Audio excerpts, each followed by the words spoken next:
Good evening. This Town of Adams Board of Selectmen meeting, Wednesday, March 6th, 2024, is now called to order. If you could all please rise and join us in the Pledge of Allegiance.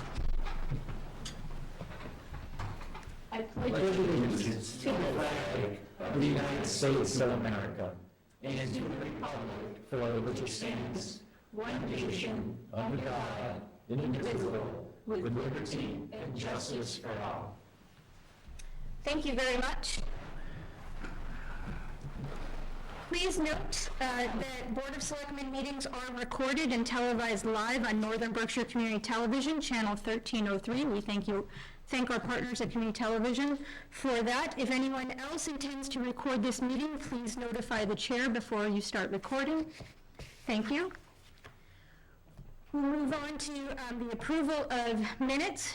In front of the board, we have two sets of minutes, one for February 7th, 2024, and the other one is for February 21st, 2024. I believe that all members were present and are able to vote. Nope. The 27th, I believe that was. That is correct. I'm very sorry. So let's take them separately. So all members can vote on the February 7th minutes, and we'll start with those. I'll make a motion to waive the reading of the minutes and approve them as provided for February 7th, 2024. I have a motion by Rick. Do I have a second? Second. Second by Howard. Any discussion? Hearing none. All in favor? Aye. Anyone opposed or an abstention? That is unanimous. We'll take on the February 21st, 2024 meeting minutes. I think all but Member Blanchard can vote on them.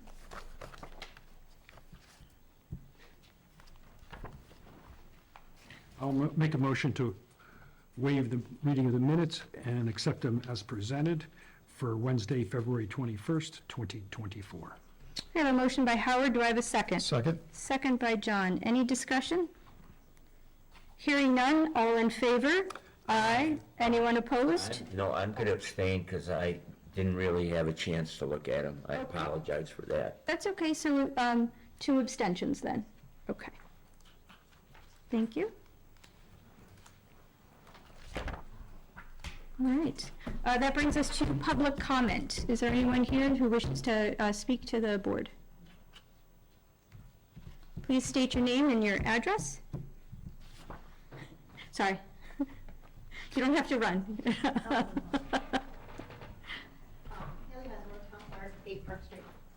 That's why I sometimes feel like I live here. So. Yes, I would agree. I'm just here this evening because we have a couple of deadlines coming up for the annual town election. The annual town election is Monday, May 6th. Will be from 7 a.m. to 7 p.m. Voting will be at the Adams Memorial Building at 30 Columbia Street. I just wanted to let everybody know that March 11th is the deadline for all incumbent town meeting members to notify my office that they wish to be reelected and be on the ballot. And the deadline for candidates to return nomination papers is March 18th at 5 p.m. So it's a little over a week and a half away. So it's Monday, March 18th is the deadline for nomination papers to be returned to the office. Want to remind everybody, if you mailed in your postcard for all the elections, then we will certainly mail you a ballot for the town election when they get in. I'm trying to think if there's anything else. Just a friendly reminder again, the town election is Monday, May 6th, from 7 to 7 at the Adams Memorial Building at 30 Columbia Street. And the deadline to return all nomination papers is Monday, March 18th at 5 p.m. Any questions? Yes, through Sure. the chair, I have a question. Just out of curiosity, what was the percentage of registered voters that went to the polls? That went to the polls? Yeah, that voted, that went to the polls. Not the mail-in. Well, you can, I'm just more concerned It as was to how really many, around 23%. 23%, okay, Yeah. thank you. Yeah, for yesterday's election, and I want to thank everybody for coming out and voting yesterday, if you came out and voted. Thank you. It kept our little group of people that are doing the job, behind the scenes there, busy, so. It's busy. Thank you. And thank you for the reminder of the town election information. I know you presented it to us, I think, February 7th. Yeah, And a it's while been on the ago. website, but it's always a good reminder. Right, it is on the website, but I just wanted to remind everybody since the deadlines are fast approaching. Excellent. Thank you. Thank you. Anyone else under public comment? Okay. Hearing none, we will move on to new business. Item A is approve request by Community Development Department for additional funding for Hoosick Valley Coal and Grain Park project. The board may remember that at our last meeting, Director Coughlin did give us an overview of the Hoosick Valley Coal and Grain Park, where we are, and a funding request that would be coming forward. At this point, I'll turn it over to, I think, Jay, or just You can jump right in. Great. Thanks. So as you know, we have an ongoing park construction project over at 1 Cook Street for our Coal and Grain Park. It's been in the works for some time, and it's included design funding through CDBG, as well as extensive cleanup of the site that was funded through EPA. So now we are well into park construction there. The project is funded through $411,000 of CDBG funds. We put this project up to bid last year, and the project was awarded to low bidder DF Lane at a price of $432,600. So what I'm asking the board to consider tonight is approval of funding to address that gap between the grant award and the low bid price, as well as a few change orders that have come up now during the construction. Originally, I believed that we could use CDBG program income funding to address that funding gap as well as these change orders, but I've since been told that that's not an allowed use for those program income funds, unfortunately. So another source of funding needs to be identified and used to address the project. If I can give an overview of the 3 change orders that we're considering. Bring the map with me today, but I've now toured the site, I think, with Howard, John, and Jay, so they're somewhat familiar with the construction needs down there. We are looking at regrading the dog park area to basically make it a smoother, more level, usable area for folks, because there's a strange kind of low point that's developed. We're also looking at filling barn foundation area and extending a planting bed. The need for this change order was brought about by the demolition of a small barn building on the site. And then we're looking also at another change order to address wood chip surfacing as part of the project. Basically, the architects have recommended we use a kind of a nicer material, engineered wood fiber, as a top coat for any wood chips that are needed as part of the children's play area, as well, and the dog park area in the project. And in the memo that was provided to you, you can see pricing for all those items. And I will be happy to answer any questions. Thanks, Eamon. Does anyone on the board have any questions? Yes. Eamon? Yes, Howard. Regarding the change in policy of the CDBG funding, can that money, we were going to spend it on this to close the gap between the grant and what the actual cost was. Can that be offset any other budget items so that there's not a net increase in cost to the town? In other words, can we reallocate that money to another place where it can be used to reduce the cost? Not for this project. Not for the, but I'm talking about in general. I'm trying to work through a plan to how to use those funds. Okay. What I think I'm going to have to use those on is I can either use it to increase administrative budget for the grant. Okay. So it can be used towards administrative costs, or I can use it as extra funding towards our housing rehab program. Okay, in a way, so we can demonstrate that the burden to the taxpayer will be neutral. And that's the idea. That's what the purpose of my questions. Sure. I have to use that funding. I have to direct that back to our existing grant, Okay, to the existing CDBG grant that we have open now, FY21. So it can't be used for any other town purposes, unfortunately. But I can use it back to supplement the existing grant that we have. okay. Thank you. So for the funding being, sorry, thanks. So for the funding being used for this project that you're bringing up this evening, the funding is all part of the current budget, so there will be no additional impact on the taxpayer. This budget's been approved and this funding is available. That's a good thing. So I was down there today, I asked him if I could meet him there prior to the meeting, and I haven't been down in a while, but if you go down there, it's just amazing the progress that has been made since I was there last. And the smaller buildings were all still there, they're all taken down, and they're starting to take down some of the foundations that were there. There will be a few remaining foundations, foot and a half high out of the ground, but we don't see any issue with that, right? No, yeah, the small barn foundation area, the plan is to just move material in and make it flush and level. So there'll be a small portion of the concrete sticking out of the ground. But I don't know, I think it'll look kind of interesting, sort of a, it's a landscape with ruins in it, so it kind of matches the rest of the site. And then there's a drain that was used that's probably still used for the flood control program, that the land all goes down low into this drain.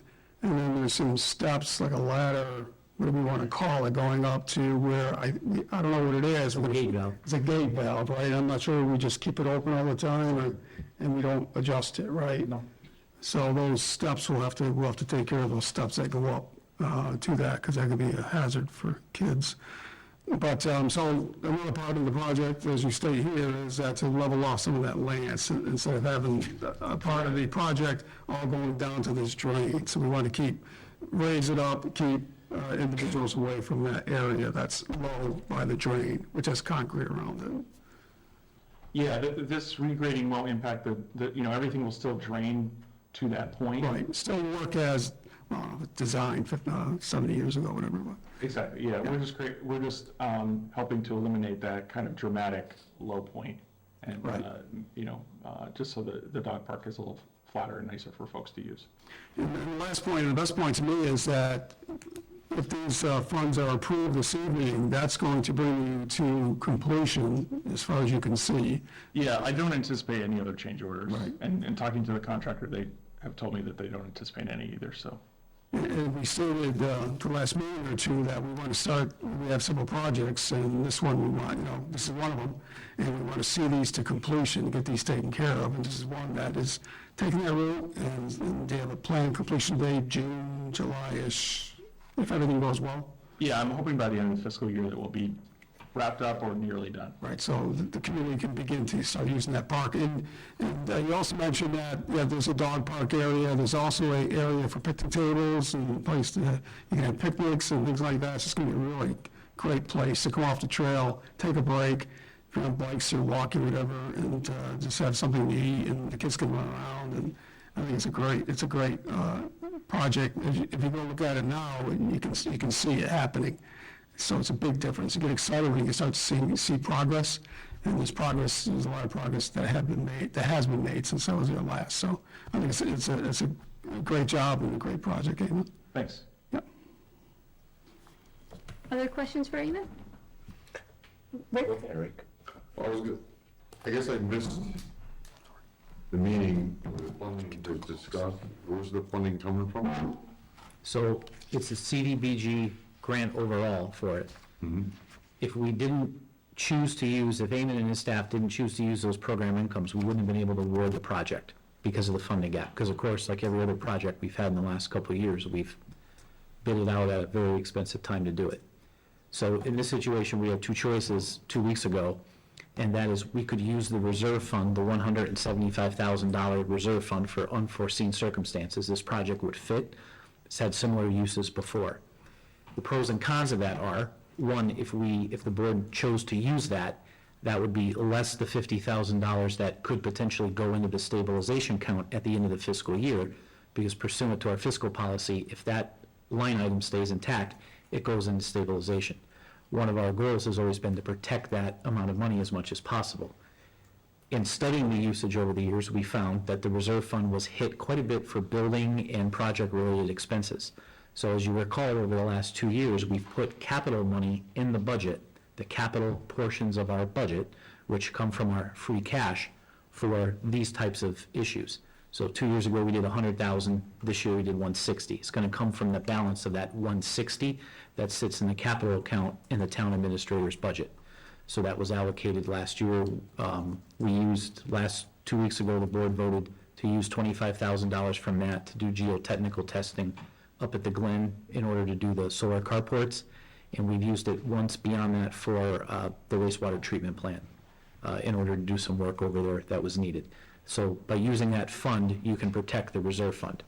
In order to access the reserve fund, board has to vote, we go to the finance committee as well, that procedure hasn't changed. So we now have these options based on what's the best advantage to use the money, so it would be that, that's what it's there for. The important piece to keep in mind is these conversations are resource allocation questions. We have a lot of projects going on, nothing is inexpensive, everything is cheap, everything is expensive. So Tammy, don't say I said cheap. I wanted to say, Thanks. nothing is cheap. Nothing is cheap, everything is expensive. So we found that at least over the last 2 years, we have to take that into consideration, and this is one of those issues that came up. I can assure you, we're not happy that we have to, as I said 2 weeks ago, we're not happy that we have to do this, but I'm not sure taking on the CDBG office is gonna be victorious for us. Did you have a follow-up or? Okay. The funds for taking down the demo, by the way, were approved by town meeting last year in the capital budget. So those funds to demolish that shed were not part of the project. We did that separately. Joe, you had questions? Yeah, I have a few. I concur with John. I think that the project will bring some vibrancy to an area that in the past has just been a brownfield problem. But I have a few questions on the timeline. Has any of these costs grown because the lack of a timetable to complete this, because of inflation and that type of thing? No, these are, these change orders, well, one is being brought up about by the fact that we demolished the building, and so we're dealing with kind of the repercussions of that, and unforeseen, costs associated with bringing that building down, so we need to fill the foundation area. The other costs are basically brought about by, the dog park, regrading the dog park area. There was never, I think I explained to the board previously, we never had a good grading plan done for the site. And so a lot of this site grading has had to be figured out in the field.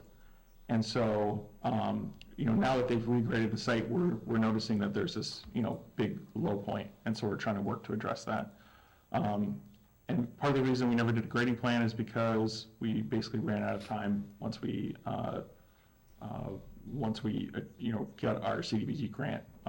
We were behind schedule and going through extensive design changes and site grading was going to add more cost to the project. So we opted to try to figure things out in the field. Yeah, and you were the, excuse me, you were the lead planner on this? No, I've only been involved in this project from the point we applied to CDBG, but the design was well done at that point, or well complete at that point. Yeah. How long has this project actually been? I think one of the points, Joe, we might be getting at, it's important to make too, is when we use CDBG funds, what grant year, fiscal year? I'm fairly certain this was funded through a FY 18, maybe 17 CDBG grant. So it's been going on for some time, but that was when the design was put together. And when did you realize, prior to, the other three things like regrading the dog park and filling of the barn foundation and the wood chip surfacing, when did you find out that the gap was starting to accrue? Well, we always knew about the funding gap, and in the conversations with CDBG, it seemed like it was just a formality to use our program income funds. When we actually applied for them, though, in the fall, they told us that we couldn't use them. Yep, and because there's a few things, particularly the wood chips, that's long been known that you just can't use regular wood chips. I mean, that's, anytime that anybody's building a new playground, those chips have to be a special type for kids. You can't just use just regular wood chips and things. And perhaps, no, you can't. I know you can't, because they built that one up at the school and they were going to put in wood chips, but they couldn't do it because there's some safety concerns with them. I'm not aware of that. Okay. But anyways, you know, I'd like to see projects, I think all of us, come in on time and at cost, unless, you know, there's really some unforeseen things, but I'm going to go for giving the okay for the additional funds, because any town, any individual, anybody that owes a bill has to pay it. Joe, is that a motion from you? I won't make the motion. Oh, okay. I just was being clear. Any other questions? Well, just a quick one, Eamon, that some of the bids that came in, the lowest bid was higher than anticipated originally because costs had increased, right? I think you mentioned that at least one of the bids that came in was higher than originally estimated. They all did. Right, so I might, at least one. So yeah, that's really where we started to get into trouble, was the products were getting more expensive, everything's getting more expensive, and when you go out to bid, when you plan something, by the time you get out to bid, prices go up, right? I don't know if I've ever worked on a project that came in under budget. Yeah, I know. I agree. Right, and you know, let's talk a little municipal construction. We have to hire people at prevailing wage. This has to be bid out. It's governed by Massachusetts General Laws, Chapter 30B. Some of it's governed by other provisions depending upon what we're building. Municipal construction is more expensive than private sector construction. And again, just to remind everybody, we had $532,000 in funding for this project. The lowest bid was $432,600. You could have just not done the project. Could have left Coal and Grain Park just as it looked, with the building there, with nothing, said, oh, we can't do it. Instead, Community Development Department figured out a way to close that gap. And guess what? State pulled the rug out from underneath us. We can't use the money. So now we're in a position where we can cut back scope and we can get it back into budget, but we're not going to get the final product that we really wanted to get. Same argument can be made with the change orders. We cannot pay for the change orders, and change orders on a project like this are normal. That's really not, you know, the $24,000 in change orders on a project of this scope really isn't all that much. We've seen a lot more for other related projects. We could cut those back as well and just not do them, and then the end product for the public wouldn't necessarily be what we really wanted. Yeah, I have one more question, Madam Chairperson. One thing that I think is not going to work out all that good is the parking lot, because it's sloped down already. You can see a little bit of erosion when heavy rains come, and then when summer comes and it's dry, you're going to have a lot of dust conditions down there, because that's just the way limestone is when it dries out. So I think that's something that will have to be addressed ongoing when the park is open. Keep an eye out for it. Yeah, thank you. Anything else?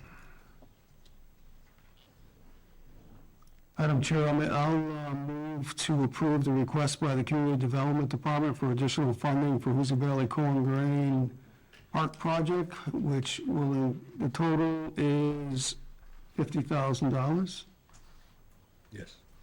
Yeah, the exact number is 45,968, but I think it's best to get an approval for up to 50. And if we intend to spend the 45,968, the balance would just remain in the account, Okay. just in case. And the source will be the capital fund. Capital fund. Okay. I have a motion by John. Do I have a second? Second. Second by Howard. Any discussion? Just that is another quality of life improvement for the town of Adams. We continue to do that, so, thanks. Thanks. Anything else? Hearing none, all in favor? Aye. Anyone opposed or an abstention? That is unanimous. Thanks, Eamon. Right. Amy, are you staying for item B? Yes. Okay. So, item can B set that stage. is review Chapter 90 spending plan forecast. Go ahead, Jake. Amy's put together 2 items for you, so if you want to assemble these 2 items. So annually, we present to the board our Chapter 90 spending plan. For those folks watching, what is Chapter 90? Chapter 90 is the state funding source for state aid and municipal aid roadways. Amy will talk about it a little bit, but essentially 77% of our roads are only eligible for state and local funds for improvement. That's the Chapter 90 program. We can use Chapter 90, and this has been consistent now for many years since it was put into effect. You can use it for road reconstruction, equipment purchases, and engineering.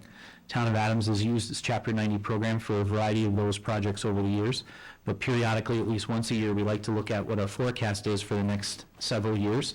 Eamon's going to walk you through that. He's also going to tell you what we get annually, and I will just talk a little bit about the financings before he gets into the weeds of it. Historically, we only get about $280,000 a year. That's based on employment in the town of Adams, the population of the town of Adams, and the road mileage. We have more roads than we have eligible for Chapter 90 because a lot of our roads are not accepted. Despite the fact that we plow them and we maintain some of them, they are not accepted. So just keep that in mind, that's why that number is. Every community in the Berkshires gets far less number than what we would like, but that is how the formula works. The state legislature and the governor's office has been listening to us saying that it is time for that Chapter 90 formula to change. Last year, there was an amendment put for referendum that was called the Fair Share Amendment. That was a tax on certain people that made certain amounts of money. It passed, and the legislature was directed to spend that money for educational purposes and on local infrastructure. We made the decision to funnel that through the Chapter 90 program. So in addition to the annual $280,000, give or take, that we get, Town of Adams received an additional, is it 184, Amy? 164. 164. That 20 grand is hanging out there on me. $164,000. There's a third pot of money that we are anticipating. I spoke with Senator Mark's office this week. They still have no direction on it from Mass DOT, but there's an additional allocation of Chapter 90 money only for rural communities, of which have a population of less than 10,000. We are waiting for DOT to issue guidance on how those funds will be distributed. So as we talk about Chapter 90 tonight, that's your sourcing for this, and we're still waiting for that third pot of money. So with that, I'll send it over to Amy. So yeah, this Chapter 90 spending plan or forecast, basically, this is looking at 5 years. I included FY23 in here as kind of to start this off. So it includes a listing of projects and their price. I mean, I think as Jay explained, Chapter 90 is kind of it's a balancing act. We have to balance the needs of equipment, engineering, as well as construction work.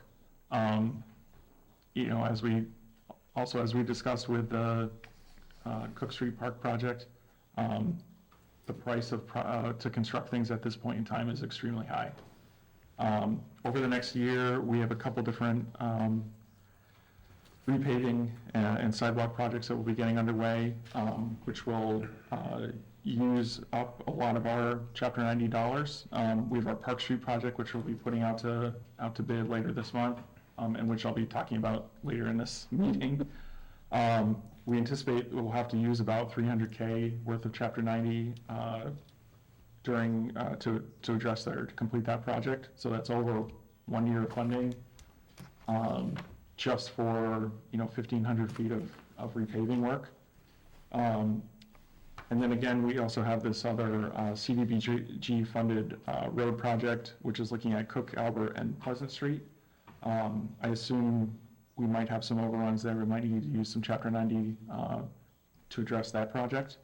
And then we're also looking at ways to help address our road needs locally by purchasing possibly a paver and tack distributor so that DPW can begin to pave roads on their own and with our own crew. And then, historically, the town of Adams has had real good luck and in using Chapter 90 to leverage federal dollars. So when we invest in the design of some of our bigger road projects, like our Route 8 Commercial Street project, which wrapped up last year, we utilize Chapter 90 to pay for the design, and then we, down the line, get federal money. So, we put in, I guess, approximately $1 million for some of those bigger projects of our own Chapter 90 funding, and then, but down the line, we may get $8, $10, $12 million through federal aid. So again, it's just a balancing act between these competing needs.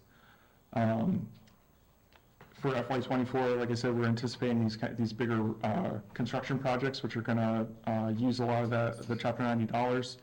But then over time, we're going to have to balance that with the needs for our 2 federal aid projects that we have, which is the Ashworth Cook extension up to Hodges Cross Road, and engineering for the eventual reconstruction of Howland Avenue. Both of those are expensive on the engineering side, probably well over $1 million anticipating for Howland Ave reconstruction.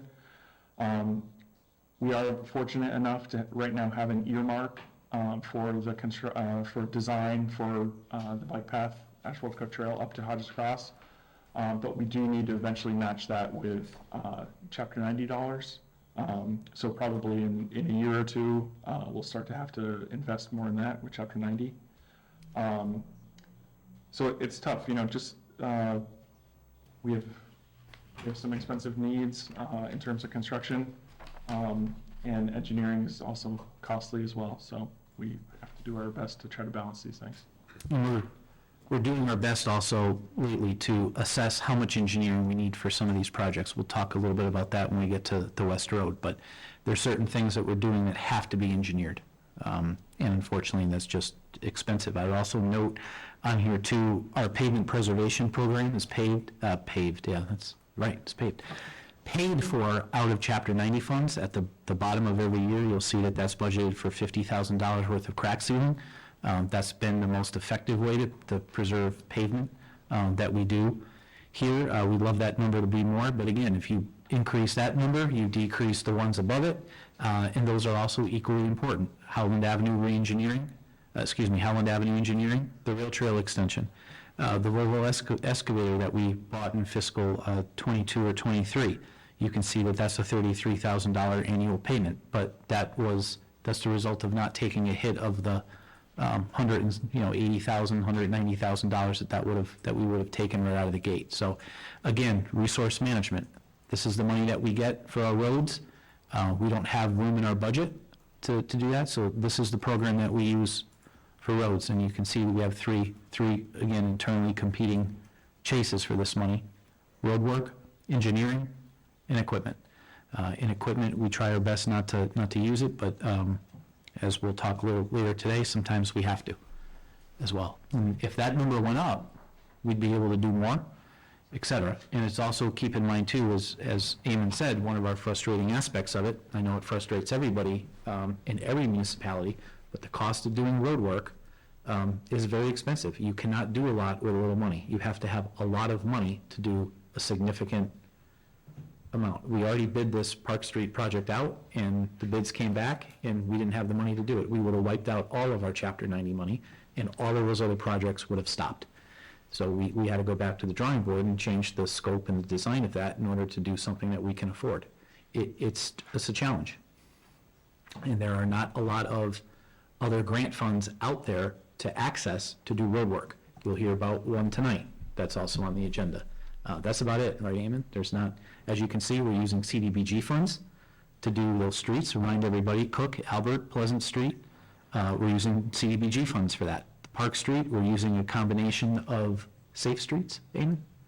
Yeah, Park Street's a combination of Chapter 90. We have a shared streets grant for a little under $200K, and then we have $100K from capital. From our capital, approved last year by town meeting. So we're using these little different pots of money to try to get a good project done.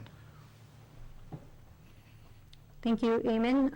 I know that there's no action or, no action being asked of the board this evening, but I think it's good to go over the Chapter 90 spending plan. So if you two are willing to take a few questions, I'll open it up to the board for any questions on the 5-year spending plan you just presented. Eamon, do you want to go over to your Mass DOT sheet here? Oh, sure, yeah. Okay. There's also just a, This one? yeah, a printed out sheet from Mass DOT's road inventory site. This is just a breakdown of how our road miles fit into the federal aid system, which are federal aid eligible. As you can see, the breakdown, most of our roads are under state and local aid. 59.2 are eligible for state and local aid.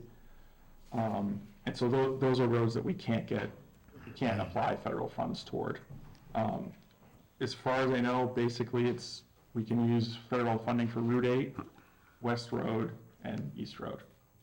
And everything else is on us for funding.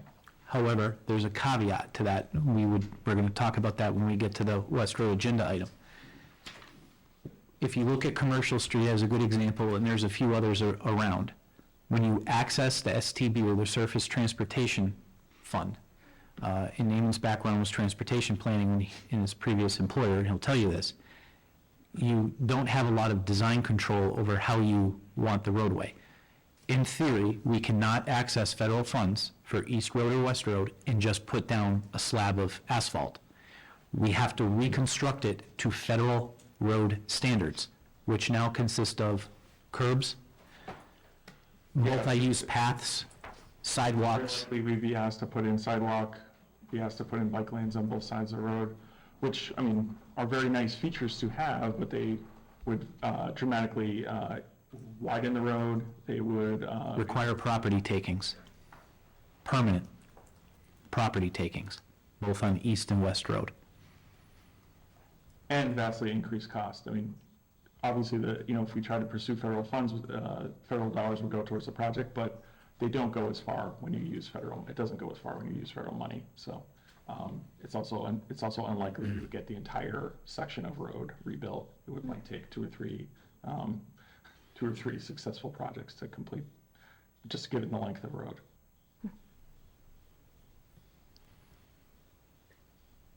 Questions for Eamon on Chapter 90? Oh, Were you going to speak, Howard? No. Oh, because I saw you, look like you're ready to go. I was- Just a few things. I certainly concur with this formula for Chapter 90 monies. I noticed, Chairperson Hoyt, that you were on an MMA panel about Chapter 90. I saw it in the MMA booklet that just came out. Okay. And I was wondering, fair share,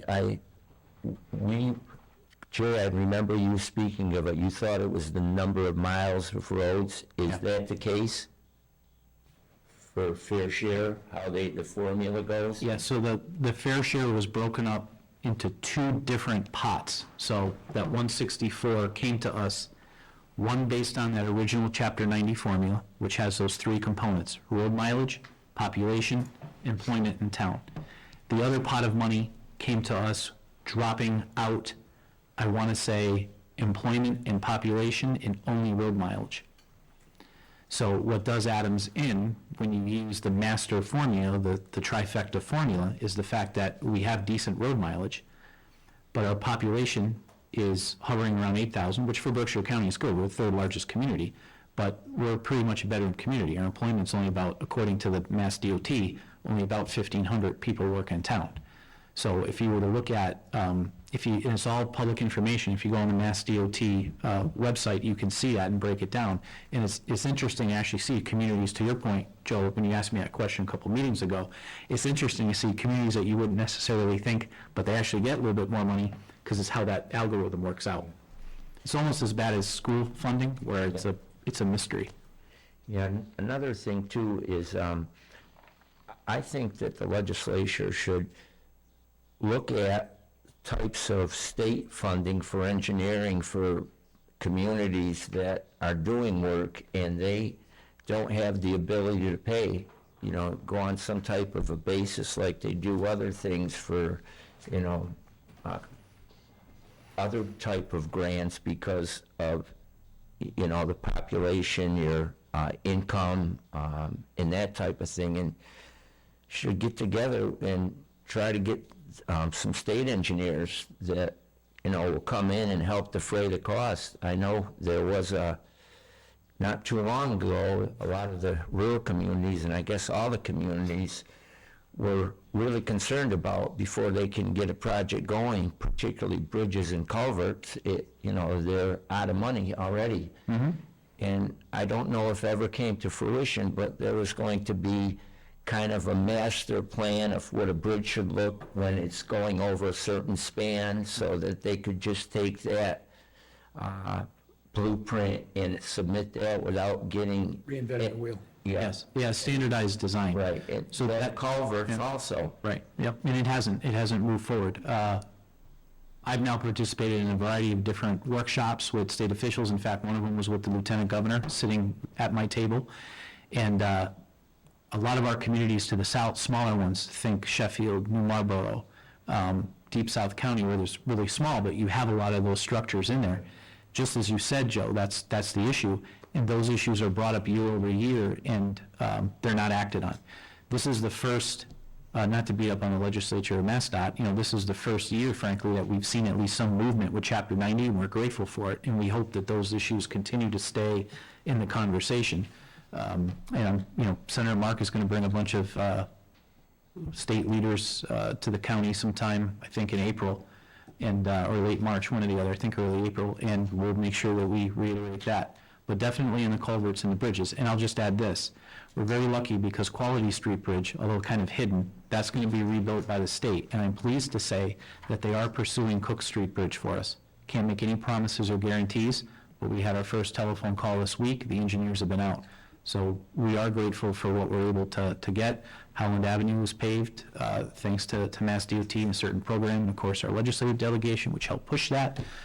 We've made good progress, but we have more work to do. And clearly, the Chapter 90 formula, I'm not the only town manager that, or I think the select board that will agree, it's broken. The formula's broken, and it needs to be fixed.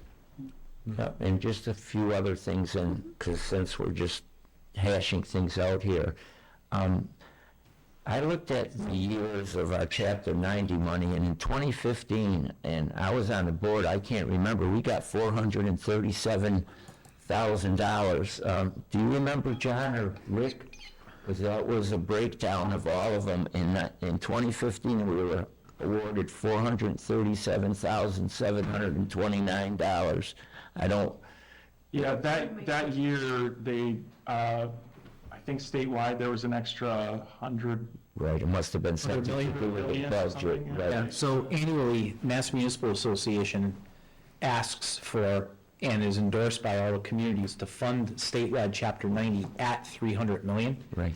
If they did that, I'm not sure if we would get that $400K, but the idea is if it was funded at the state level, if the program was funded at $300 million, that road cost of a standard resurfacing at a particular cost would almost level out. It would almost, you know, you've watched all the expenses of road repair go up, but Chapter 90 has stayed like this. So if it was funded at 300, like in that particular year, we would get that. However, it is now funded in this budget, I believe, at $200 million for 2 years. So we can at least guarantee, you know, that, but we'd like the faucet opened up a little bit more. That would be helpful. Yeah, and just my last statement is, problem two is the lifespan of the roads after they're done. I mean, this road here was just done when my first year as a selectman, and that's only 10 years, and that's, or 11, 12 years, and it's just the amount of traffic that goes over a particular roadway. And, you know, I don't know what they can do when they do their work to make the longevity better, but, you know, perhaps something like a rubber type of surface or something that's resilient to breakups and things, but That's all I have, and sorry to belittle the subject, but it's important. And I'd love to see the Ashwaubenon planning move ahead as quickly as possible, because that would be a boon for this town, what direction we're trying to go to. Yeah, I think it's fair to say, when you look at that, there's not anything there that this board hasn't said, this is a priority for the town. Yeah. We obviously have to acquire equipment, new equipment. We want to move the rail trail forward. We want to redesign Howland Avenue, and we want to be able to attack some of these other roads. So as I said, it's resource allocation, prioritizing, and that's why we do this. This is how we're spending the chapter. It's not a mystery. This is how we're spending it, and it's consistent with this board's goals. Thank you. I just wanted to clarify, I'm sorry that I froze. I couldn't remember where I had spoken about it, but it's the Local Government Advisory Committee. I was asked to speak as a rural community about our use of Chapter 90. Okay, yep. Yep. So So I'm sorry I froze. I was like, where was I and what did I do? But that's what it was. So thanks. Other questions on Chapter 90? I do. John? So this Chapter 90 spending plan, you have fiscal 2023 projects, and we're past that now, right? So how did we do with this list? Doesn't tell us the ones that are complete, or the ones that we didn't get to, or did we finish them all? Well, everything in 23 is completed. We installed a traffic camera on Center Street. We did some engineering for Columbia Street for our Shared Streets project, and also for the Park Street repaving project. Installed some solar crosswalk signs. We purchased some pipe that Tim and his guys installed to improve drainage down at Linden Street. We also did some more engineering for our Cook, Albert, and Pleasant Street project. We used it as some match money for Mass Trails grant to design a new trailhead down there on Lime Street. We received, I think it was $180K in RAP funding. Winter Road Assistance Program, one-time allotment. So that was nice. It allowed us to supplement the Chapter 90 budget, and we paid for several things through there. Bought some equipment, bought a loader, paid for our crack sealing and line painting through that, and also made our Volvo excavator payment through that program. Okay, fiscal year 24, I don't want to go through each one, but going down to, third or fourth one. Bless you. Third or fourth one down, we have, for paving, we have Cook Street. I know the plan was to do some sidewalks, and Yeah, the Cook Street, where Elizabeth Valley Coal and Grain is, really coming off of Columbia, right? To where the new project's gonna be. That's not gonna go very far, though, right up the bridge, I assume? The plan is to repave that whole section of Cook Street. Past the bridge down to Corrado, Both sides of the bridge. Arrow. Okay. And then replace existing sidewalk in those locations. And that's still planned to happen this fiscal year? I'm planning to put it out to bid this fiscal year. Okay. It's probably gonna be a little while before we put it out to bid, unfortunately. We learn every day about new requirements for the bidding when we use federal money, unfortunately, so I need to research that and figure out what the town's obligations are. So it's, If you notice the trigger point, CDBG is getting very difficult to manage and use. And just a couple more, you have listed Albert, Pleasant Street, repaving and sidewalk, is that still planned to happen?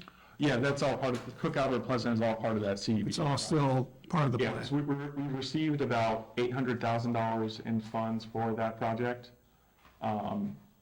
Unfortunately, again, with the way bidding and projects are going, it's possible when we put that project out to bid that it could cost much more than what we have grant funding available for. Okay, so we've been fortunate over the last few years with the federal funding, state funding to do Commercial Street. Took many years, we got that done through the MPO, Metropolitan Planning Organization. So I know we have the rail trail, which has been part of that on the tip for many years. We're gonna see that through, is our goal. I was thinking about, so what's next? I know we have Holland Ave reconstruction. That's really our next, along with the rail trail, right? Is there anything else we have, right, in the queue to go down the road of, I know it takes a while in engineering to get through the MPO and get federal funding approved? Yeah, I mean, not immediately, but I think we've discussed in the past possibility of, now that, we're looking at Howland Avenue, we redid, Commercial Street, and then we might look at the middle section, sort of from Town Hall and north to the roundabout as possibly another federal aid project. Okay. My question and concern is East Road. I know West Road, we have, we'll talk about that this evening, but East Road, which is, can use, federal funding. Right, it can use That federal seems to me the one we're kind of leaving out here, not on purpose, of course. It's, everything takes time. You'll hear about it in the next agenda item. We have East Road too, with West Road, No, or just East Road. we're gonna try to do East Road ourselves, and we need a piece of equipment in order to do it. Right, okay. Put a pin in that. Yep, so put a pin, John, right, put it in the parking lot. That's almost a good lead-in. Yeah, it was But good. the last thing I want to say is that the other concern, I think we need to continue to work to find funding avenues and representatives, the state of Massachusetts, that the side streets that we all have our neighborhoods on, we all live on, have not been redone. We did a few years ago, I remember, but really, we haven't repaved many of our streets. They just need a top coat, right? That's all they need. And I'm hoping after we, with this next agenda item down the road, we can attack these. But some of these are really, I went over Cook Street today, been over it many times, but then you go on to Sparrow Street, it's terrible. And we all know that, and it's funding that's holding us back, and we're working on it. So, I know we had a plan in the past of rated all the roads and what status they were in, and which were the best, which were the worst, which could be fine, so, but that's my concern, that we still have a gap. Everything else can be we're talking about, I think we're gonna go through, including the next agenda item, but we have these side streets, there's several that are in dire need of work, and we've been, patching them and doing everything we can, but eventually we gotta start taking care of those on a regular basis, and we all know that, but I just want to reiterate that should be also one of our priorities of the many, to have some kind of a plan, which you've been involved with back in the BRPC days, so. We have you want to talk about road assessment, which kind of answers that question? Yeah, as part of our capital request last year, we put in a request for funding that was approved at town meeting to do or update our road assessment. Right. And then also to get us a asset management software. So we currently use an asset management software through VHB to manage our stormwater, help with our stormwater program. So this is another module similar to that, which we'll be able to use for roads. We've been working with VHB and Baden Consulting on that. They've done the field work required, and I'm hoping that in the next few weeks I'll get their final report, and it'll give us kind of a snapshot of where we're at with roads. Okay, great, thank you. Thank you. Other questions on Chapter 90? Okay. Thank you for putting this together. I did want to just put in another plug for Senator Mark's event that's coming up in early April. If you haven't seen the invitation, please connect with Bree, who can get you a copy of the invitation. But it was at last year's conference that the senator had put together with some other senators that the Fair Share piece kind of came out of. It was answering the call of all of the rural communities about how Chapter 90 wasn't adequately funding our needs. And so the more voices who can be in that room to kind of talk about those things, I think would be great. So if you could connect with Bree if you haven't seen that invitation, but I know that the senator's office is looking for RSVPs, but I don't have that in front of me, so I can't speak to it. All right. So we'll move on to item C then. Which is the endorsement of purchase of Leeboy 13-foot asphalt paver and tack tank. Who's taking it? I'll take it. Great. And we'll augment if needed. So I appreciate the board's questions because this does lead us into the next request for the board.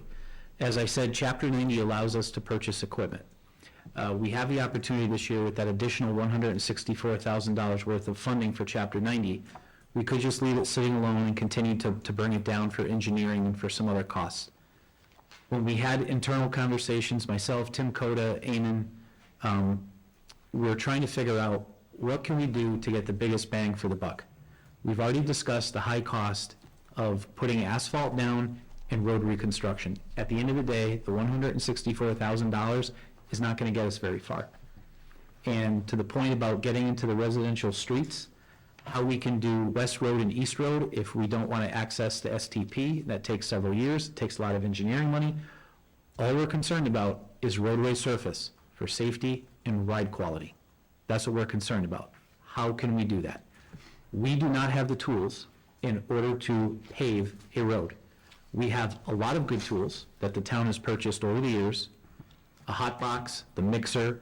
You know, some communities just put down coal patch this time of year. We're able to make our own asphalt. So when the asphalt plants close in October and November, we can continue to put down hot patch and fill these potholes. Those are repairs. That is not putting down a new surface. A couple years ago, we sat down with the board and we proposed the purchase of a paver. And at the time, the size of the paver was much larger than the one that we're going to discuss tonight, but it was slightly cost prohibitive at the time, and we weren't sure about stable staffing, and there were some other concerns, so we didn't execute it. We're at the point where we cannot come up with a plan to get into our neighborhoods and get into our roads because we just don't have the funding. We don't have the capacity in our budget. We've discussed the grant issues. We've discussed the costs. So what we are proposing tonight is to spend $147,000 to purchase a 13-foot asphalt paver and the associated tack tank. And what that will allow us to do is leverage equipment we already have in the DPW arsenal. You recall about 2 years ago, we wrote a grant and we obtained a skid steer, or colloquially known as a Bobcat. That is not the brand that we have. We have a Wacker Newson, but it is a skid steer. We also bought, with capital dollars, a grinding head. We are able, DPW is able to go out and grind down the asphalt in certain sections. If we are able to buy this paver, our staff is capable now of going out and actually repaving a 13-foot width. East Road is approximately 26 feet wide in those sections. In theory, we are able to go out, grind down the sections that we have to, and pave it ourselves. And the reason why we've decided to do this is I don't believe we have a choice. We cannot answer the public's call for us to do smaller roadways because we don't have the equipment and we don't have necessarily the budget. But if we mechanize appropriately and we use our pre-existing material line items and we use our existing staff, then we should be able to get into these residential neighborhoods where the roadway width is 13 feet or less. And the biggest road probably we could be able to do is East Road with that. We can also do our own parking lots, and we can do a variety of different things with the paver. This one is called a power box, colloquially. It's 13 feet wide. I gave you all the specifications. I'm not going to bore anybody with it, but this is what a typical contractor would have and a typical municipality DPW would have. Some communities have larger ones, but we can do this with our existing Chapter 90 funds, buy it outright, and it allows us, with the existing equipment, to grind. We have the single axle dump trucks. We may have to rent a few trucks in order to get sufficient asphalt. We can carry that money in our line items.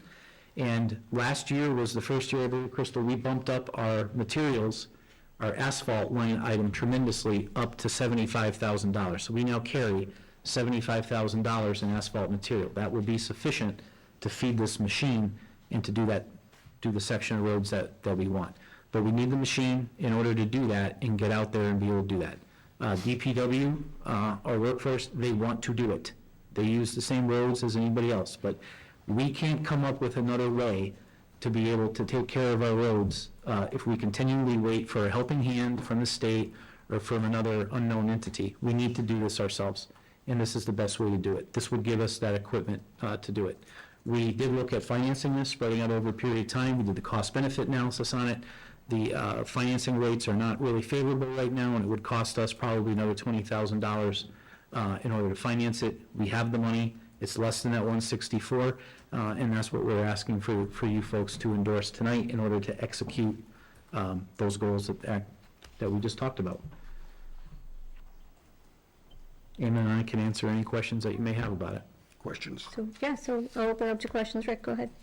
Right, the Bobcat grinder, is that big enough to do Yes, the road? yes, yes. And if they can't, we would just rent the piece of equipment that can do it and do it faster. And we would pay for that out of the existing equipment rental line items. Okay, and how about a roller? So we have a roller, same thing. If we get to the point where it's taking too long to use that roller, or if it's too small and not compacting appropriately, we can use the equipment rental line items to rent a roller per day, per week when we do the work. We're gonna try to do it in-house because the issue with the paver is this. We had talked about sharing the paver with other communities, but in the Berkshires of Western Massachusetts, your paving window is the same, whether you're in Cheshire, North Adams, South County, same window. If you schedule it for a Wednesday or Thursday in a particular week and you get rain that week and it's Adams week, we're not doing it. That paver's being picked up and moved to another community. It's not gonna work. We have to have our own, we have to be nimble, flexible, and deploy the equipment when the weather and manpower permit. So if any of the existing equipment we find out just isn't working well, we'll use that way. We'll rent the equipment. Anything else? That's all I have. Other questions? Yeah, Howard. In terms of the cost of paving per mile, what will this do to our, let's say it cost $1 million a mile. If we do it on the outside, what percent would we save by using this technique? I can't give you the exact percent, but think about it this way. You're not paying prevailing wage. You're Okay. paying our existing staff, which is already budgeted. Okay. Probably some overtime, depending upon weather and depending upon, it costs money to demobilize. So just like we did with Power Street, the guys just worked through and got it done, and it was less expensive on overtime, so it'd be some overtime costs. We bid out our asphalt. So it's Berkshire County, what's the entity, Eamon? I always screw that up. It's the Berkshire County Group purchasing? Group Purchasing. So we pay about 80 ton, give or take, for our asphalt. If we went into the private sector, it's 130 ton in place. So you can do those cost savings right there just by doing the math. But I can't give you a percentage, but I can tell you it's less expensive. What is the capacity in terms of how many road miles can it do a year or some, because I see a lot of performance features, but it doesn't Right. say what the capacity is. Well, we don't know because we haven't used it yet. But, Okay, guys will go out there for 8 hours with it, consistent with the work rules. yeah. And, I don't know how long it'll take to get something like East Road done. I don't know how long it's gonna take they have to get the machine first. And I would assume that when they first start to use it, it's gonna take a while. And then once you dial the machine in, you get familiar with it and you're comfortable with it, it's not a safety risk, we can probably turn out more road. Can we look at other towns that have used this equipment and see what kind of performance they get? Sure. Yeah, okay. But- Because that'd be a good But benchmark. we need a decision this evening Okay, in order to purchase the equipment, because our goal is, if we get an endorsement tonight from the board, right. this is on the state bid list, so we don't have to put it out for a bid. We have the money in Chapter 90. We just need to go to Mass DOT and get it approved by the Chapter 90 program, and then we put our order into the company, and they can deliver it in time for paving season this year. And it has the reliability, I imagine you guys have done your homework in terms of the reliability. Tim has called multiple other communities, Okay, has called multiple private contractors, and has already had a conversation with our contact at Mass DOT regarding this product, and this is the one that everyone recommends that the Okay. town of Adams have in its fleet based on our roads and based on our staffing, et cetera. thank you. This is the smallest one they make. And Liebler is you drive on the turnpike and see even the large, like Warner Brothers and Allstate and all those other companies, they use Lieboy. They're well-known in the industry. This is not a, Okay. So we get this is not a bottom of Very a good. shelf equipment. This is a well-known, well-performed piece of equipment. And DPW can maintain it, they have the ability to maintain it. Yes. Okay. Yep. And there'll be a warranty on it, et cetera. Thank you. It's brand new, it's not used, and it's not leased. It's a brand new piece of equipment, be our own. And the tack tank, I guess we didn't explain that too well. The tack tank puts down a layer of liquid asphalt so that the asphalt is an adhesive. Got it. One of the reasons why cold patch pops up, you'll see people out there patching the potholes, it's not sticking to the existing pavement well. So if you put down the tack first and then put down a layer of asphalt, it sticks better and it won't pop up. Okay, And we ran a test, If you go down Route 8 towards the Cheshire line, you'll see in the northbound Route 8 lane, there's a cutout that had some dips in it, et cetera. That was a test that DPW ran last year where we used the skid steer and the grinder and cut out that terrible piece of asphalt, and rather than patching it in different holes, it was all cut out and then one layer of asphalt. The difference is that layer of asphalt went down by hand and with what's called a back dragging technique. They dump the asphalt and take a front end loader and drag it back and roll it and put it in place. That's very time consuming and labor intensive. This paver will just put it down. It can put it down up to a 3-inch, I believe, depth. And eventually over time will create the efficiency. But in terms of the performance, in terms of, the savings, at the end of the day, we're paving roads and we're doing it with in-house staff. Okay. Other questions? Yeah, I have some questions on this. I've got very mixed feelings about this purchase. I've looked into this, and it is the top of the line. It's got a 2-year warranty, but there's other things, like blacktopping is a specialized business. There's a lot involved in it, and it's kind of labor intensive. And I really, if we get this, and all of our manpower is out doing roads, what's going to happen to the rest of our community? And you also have to take in consideration infrastructure changes to lift or take down your catch basins and all that, which is time consuming. And already in our community, we have catch basins with, orange cones next to them. We have a bunch of them. Mm-hmm. And it's time consuming, and it's a manpower thing to me, because you have to have a crew when you blacktop. You're going to have people directing traffic. You're going to have a lot of ancillary things that come along with it. Will there be any legal considerations if we do the roads and something goes awry and we can get sued because of, malfeasance or anything? I mean, it's hypothetical, but I don't know if it's a possibility. But then you started saying to rent trucks, and then, the cost to go back and forth to the batch plant. And, there's just, it sounds like it's a really good idea, which perhaps it may be. And I looked this up, and one good thing I found out, these aren't the high maintenance like the older machines. They take pretty well care of themselves. But I think, I don't know, I have mixed feelings on this. I don't know if I'm going to vote for it, because I think that, we're jumping ahead thinking that this is going to be something great, which perhaps it will be, but, what are we going to do for the rest of our town when everybody's out doing this? And, I don't know, the infrastructure of our town, is it smart to put new blacktop when we don't know how the pipes are underneath the roadway? Is that a smart way to do it, to put all the time into it and then realize, we've got old piping? And so I have mixed feelings about this, because I just don't know if it's going to work personally. So I'm not sure how I'm going to vote on it. I don't like to abstain on purchases like that, but that's quite a bit of money.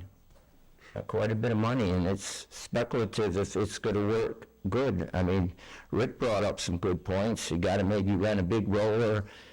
Do we have that grinding head? Because you definitely have to, grind up the, asphalt before you do. You can't just top coat it. But I don't know. I think that, there's a lot of things that didn't come up that need to be looked at to see if it's viable. That's all I'm saying. Mm-hmm. Thanks. Other questions or comments? Yeah, John? we've been looking at this for the last few years when I was chair, just in discussions, trying to find ideas, talking with Tim Coda, what can his workers do? So we have time going by every year, and nothing is done to these side streets that we all live on. And the funding, we're not going to get the funding to do this. And as I see in the plan this evening, there's no funding years out to do side streets, right? It would be many, many years before we even get to them if we do. So time is going by, so we're throwing options around last couple of years. And, I just feel that if we just don't do anything, it's just going to get worse and worse and worse. I think we have to do something. And Joe makes some good points that have to be looked into, of course. But we have to do something to get these roads taken care of, these side streets taken care of. So I think it's, I think it's worth moving in this direction. And the question I had was, just the question is, why not capital funding instead of using the Chapter 90? Is it timing? We have other competing costs for that capital money that Chapter 90 will not cover. So for example, if we need to purchase a police cruiser, you can't buy that with Chapter 90. We probably have to put another cruiser in this year's capital budget. 2, we need another 1-ton dump truck to replace another truck in DPW. Chapter 90 will only pay for vehicles that can be used for road maintenance. They will not pay for a smaller 1-ton pickup truck or a 1-ton dump truck. So what we try to do is match a need to the available funding source for which we can. So we did talk about it, and on average, our capital program has been $500,000 or less, and we add up pretty quick. We use the capital program for vehicle purchases, we use the capital program for our building repairs, and a variety of other one-time costs. This would be a pretty big chunk this year, and in addition to that, our free cash number has been going down every year because we don't really, our budget is a real budget. You'll see that graph in here tonight. So our free cash number is always generated from what you don't spend or from what you over budget, and we don't do a lot of that. So we're losing money because we're budgeting better, which is not giving us the available free cash we need in order to spend money in our capital program. And I can explain that 15 more times, but that's the reality of it. We don't have money in our budget to pay for capital items. We do not pay for capital items in our budget. We pay for operating costs and personnel costs. So every year you can look past in every other town meeting article, we buy one-time expenses using capital money. The capital money comes from free cash. And that free cash number is not, we don't know what it is because it's the fiscal year 23 closeout number. That budget just closed out with our auditor last week. Our auditor looks at it, they send it to Mass DOR. Mass DOR then certifies the free cash for use in the fiscal 25 budget. So I can't sit here tonight and tell you why. The other reason, John, the answer to your question is, if we wait until July 1st to get authorization to buy it, we won't be able to touch a road this year, and we're behind another year. So our goal is use Chapter 90. It's Chapter 90 eligible. We have that verified. State bid list. The equipment's available. You approve it tonight, we can implement the purchasing process. We will be ready for this year's paving season. Okay, so briefly, we have the trucks. Are the trucks going to go to the asphalt plant, pick up the asphalt? Well, they do now. They always do. Right, we do that already. So we Yes. have the trucks to do that. We do, Now, yes. the transfer to the hopper, the pavement itself, what's that process? So Truck to the hopper. that's. This rides in the back of one of our single axle dump trucks. Okay. So the single axle dump truck is going to go ahead with the bed raised. One guy's going to be on the machine, so we have 6 guys on highway. It'll take all 6 individuals on the highway division to do this operation. So Joe is certainly correct in saying it's labor intensive. It is. But I think the corollary to that is we have no other way to do this unless we do it. They'll have to put it into the road. We're not going to be out paving every day, every week. They're going to have to plan based on weather and come up with a plan to execute in certain areas of town. And when we get that road assessment report, other than the roads that we obviously know need some attention, that will dictate to us where we go and what we do. And the idea is to use compact sections of town so we're not packing up and moving. Can I tell you that we'll be able to do a whole thing with just the existing fleet of trucks and rent? No, I can't, because we haven't had operational knowledge yet. We might very well say, hey, we have to rent one more single axle, but that's not an exorbitant amount of money, and we carry money in our budget for equipment rental. Same thing with the roller. We have the roller, we do use it. Tim is confident that a roller will work. If we find out, no, we need a bigger one, no problem. We will rent it, and with a proper plan and deployment of the work site, we can rent that equipment. So I agree, but, you know, the steamroller, we should be able to determine if it's the right size, right? And Tim, you have indicated that Tim has stated that he believes it is the right size. Yes. You're just saying, but if it isn't. I want to be, Right, going into this, I know, Yep. but going into this, we feel we have the steamroller that Yes. has the right size. yes, So we wouldn't have to rent, but, we anticipate not having to do that. Okay. Yes, yep. If we went with the larger one that we had bounced around 2 years ago, yeah, we would have needed bigger trucks and more trucks. That's why this one's 13 feet wide, the hopper is smaller. We can feed it with our existing fleet of trucks. And again, as long as they don't take too much of a bite in any one given day, we'll be able to get it done. And without ever doing it, we can anticipate it. We didn't just pick this off the internet and say this is what we're going to use. We've thought it out, and Eamon will attest, we have asked him all of these questions. How do you anticipate? Everything that you folks are asking tonight, we have asked. I will not make promises that I cannot guarantee that we can keep, but we have contingencies for it. okay. One more question.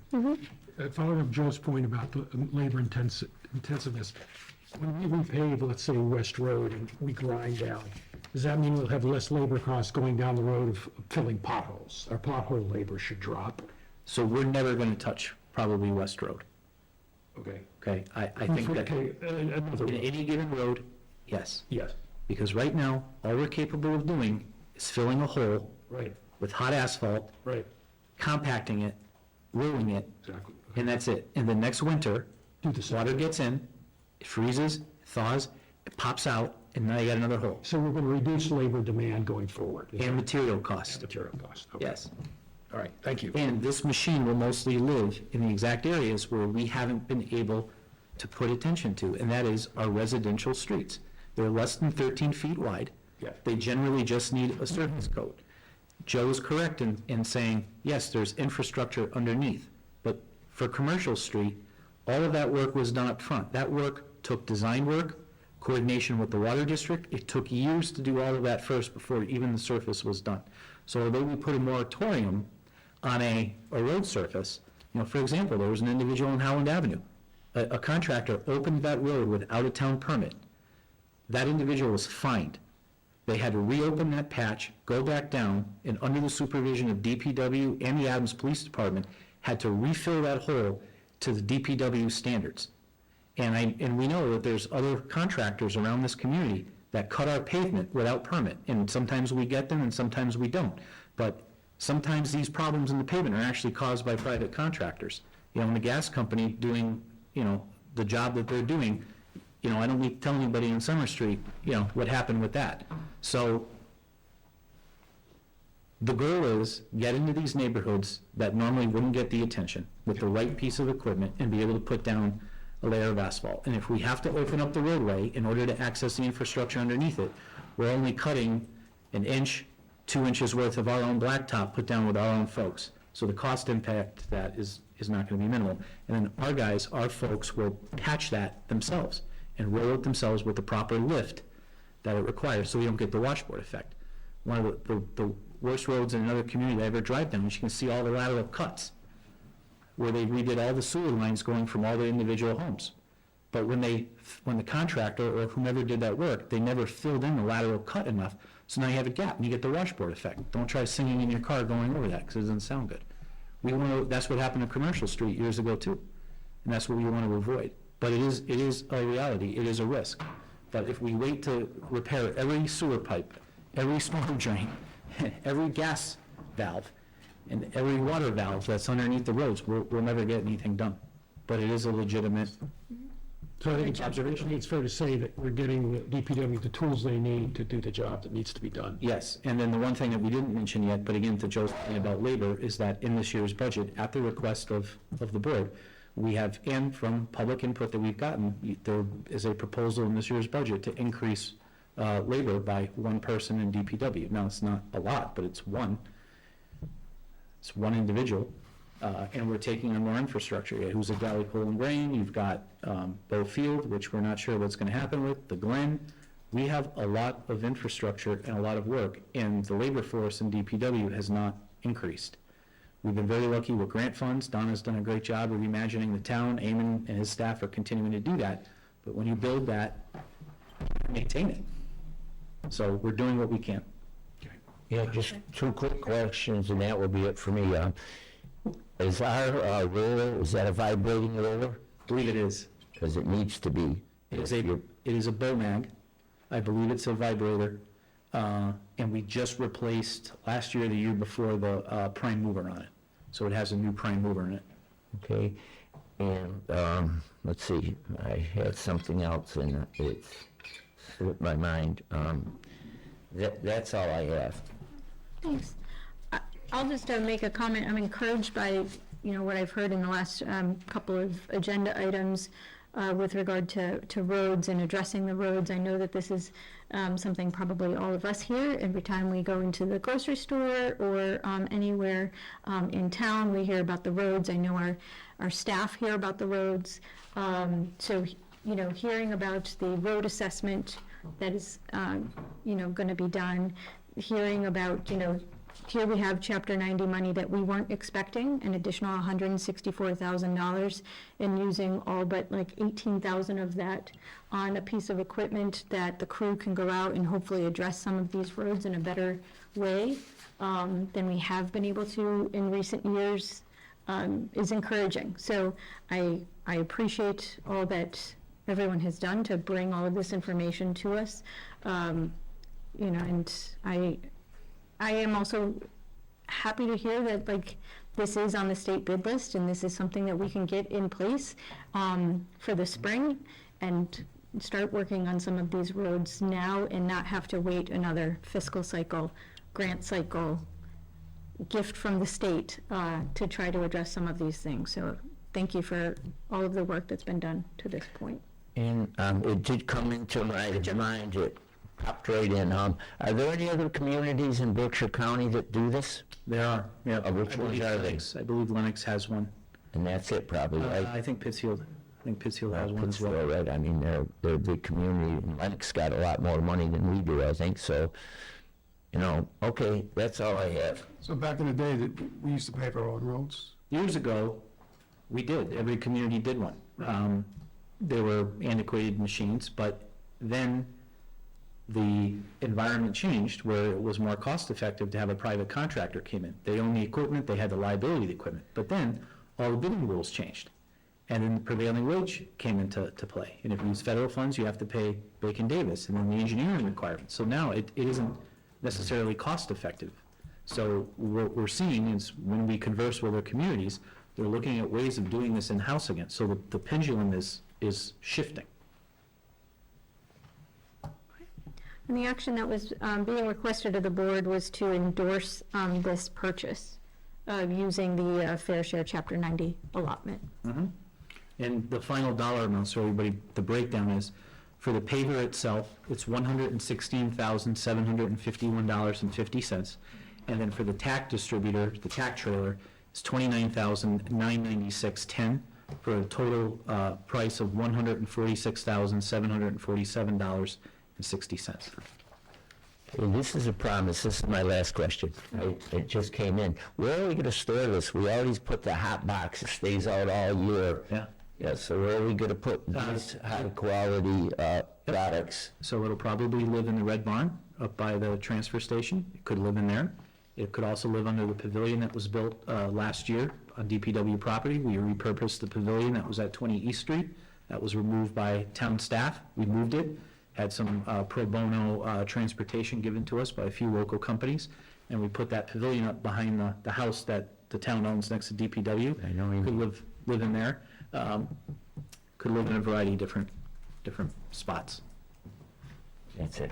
Oh, okay. And if Bow Field remains under the custody of the town, Tim has already asked if he's able to use some of that space for equipment storage. Haven't done it yet, but we're looking at that as well. Yeah, We get a that's- couple options. I brought that up, and that's what I feel is going to happen to that fair grounds. It's just going to be a catch-all and it's a beautiful place, and that's not in the discussion now, but you just did bring it up.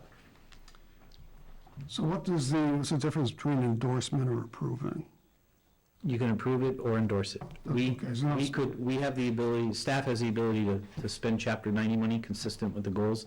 We just didn't want to spend this money without the board's endorsement or approval of, same thing we do with a truck, same thing we do with the Volvo excavator.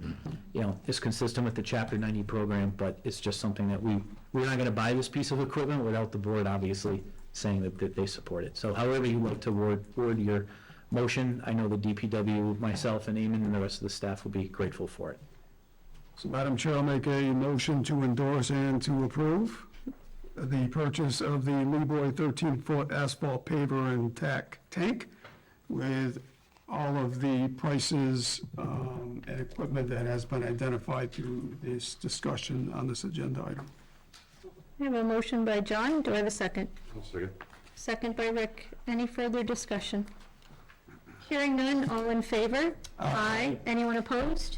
Or an abstention? No, I'm opposing it because I'm not convinced, and I wish it well. I hope it works out like everyone envisions, but I think I see blacktopping as a specialized type of business, and you know, there's gonna be other things concerned, like, you know, we're gonna have to repaint the roads and, you know, so, yeah, well, anyways, I'm voting against it for, Okay, Okay. so 4 in favor, 1 opposed. Okay, motion carries. All right, so we'll move on to item D, an update on Park Street and Columbia Street refurbishment project. Amy. So in the next couple of weeks, we're going to put our Park Street and Columbia Street project back out to bid. We put this project we originally developed this project as a partial depth reclamation out here on Park Street of about 1,500 feet, going from the rail trail up to Maple Street. And that also includes some work which we received a shared streets grant for, about $200,000 in grant funding there, to replace 8 or 9 curb ramps along Columbia Street, as well as install rapid flashing beacons for pedestrian safety and some other minor safety improvements, as well as redo the crosswalks and crossings and things. So we combined those 2 projects. We put it out to bid in the fall. We received 2 bids. They came in extraordinarily high, unfortunately. So we went back to the drawing board. We reworked the project to be a little less expensive. We went from partial depth reclamation out here on Park Street. We've moved to a mill and fill type repaving. And then we also made some very, very small minor changes to the crosswalk and crossing curb ramp work to help reduce costs there. And so we're putting it back out to bid and hoping that we get some good bids on it. The plan is it'll be available, the bid package will be available for contractors next week. We'll have a pre-bid meeting sometime in mid-March, and then early April we will do the bid opening. Any questions for Eamon? Okay, all right, hearing none, thank you for that update. So that'll bring us to item E, notification to submit joint application to MassWorks grant program with the town of Cheshire for West Road resurfacing. So this is just a heads up that we do not sit idle and do not think through how to address some of these issues that we have, but West Road has taken a pretty good beating over the last several years. It's always a bypass, but it also took a little bit of a beating as commercial street construction was there. Our sister town to our south, town of Cheshire, reached out, and they were very interested in exploring the opportunity for us to submit a joint application. So Eamon and his team are working on it, along with folks down in Cheshire, Town Administrator Jen Morris, Corey Swistak, their Highway Superintendent, and Corey McGrath, their DPW Director. They've been in touch with Tim, and the plan is, I'll let Eamon talk a little bit about it. It's not finalized yet, but we're going to be submitting a letter of interest, or a letter of, you talk, Eamon. The plan is to try to repave basically the entire length of West Road, Front Street. Fred Mason. Fred Mason is. I'm trying to Cheshire. Mason Road, that's Yeah. right. So those 3 rows, from starting in Cheshire all the way up to the roundabout. Try to address that entire length, which I think is about 4.5 miles, maybe a little bit less. So it's a good stretch of road. I think with the Greylock Glen development coming online and the level of investment that's there, we can make a good case that there's a need to address the pavement. I can foresee that almost anybody coming to town to visit Greylock Glen is likely, from faraway points, is going to plug that address into their GPS or onto their iPhone, and they're going to end up on either Fred Mason or West Road, and put a lot of pressure on the street, and even more than has been on in years past. So I think it's good timing, and I think we have a good chance at a successful application. That won't be the official route to Greylock Glen, never has been, never will be. But we still have tractor-trailer trucks that make a left-hand turn at Fred Mason and continue on to the dead-end section of Notch Road and Adams. And we've never been able to route that out. Selectman Bush had that issue 5 years ago when I first started, and we've done our best to avoid that. But as Eamon said, it's not, plus it's simply just time to do the road. So MassWorks is one of the few other programs that we can access for road money. That's purely state. We shouldn't have to do a tremendous amount of engineering on it. We're debating now with Cheshire as to what sections of the road under what method of construction, full depth reclamation, mill and fill, or just surface overlay. We're doing that now, and that all affects the different costs of the project. But we've had some good feedback from Mass DOT about us trying to do it as well. So we'll keep you informed and keep your fingers crossed. There's no action being asked of the board, but No. if the board has any questions on I this. would just like to say that the collaboration with other communities, I think, are important. I think that gives more meat to a grant. And Cheshire was the one that brought that forward to our board. Yeah, I thank them on that. There's a lot of issues on drainage out on West Road, especially down as you're coming down around that corner. It's constantly, I don't know what you can do with ledge. I'm sure there's ways of fixing it, but yeah, I agree, because I live on East Road, and it's the same thing as you mentioned. People just put that GPS in, or whatever you call it, because I don't even know what it is. I know it gets you from point A to B the quickest way, but I have trailer trucks going over, and that never was that. The only trailer truck that ever went over East Road since I was a boy, because I've lived there now for 70 years, was the milk truck, coming to the farms and picking up the raw milk. And now there's trailer trucks for Walmart, you name it, and it just wrecks what I feel is our neighborhood. And destroys the roadway Yeah, prematurely. yeah, we see that out here. Mhm. Yeah, I'd like to see that go forward. That's something that really is needed. Thanks, Joe. Anyone else with anything? Okay. Thank you. Appreciate the update. Welcome. All right. Appreciate all your time this morning, this evening. Thanks. It's like, Thank wow. you. Yeah. Understood. For more chaos, right? Fix your water heater. All right. Nice. Thanks, Eamon.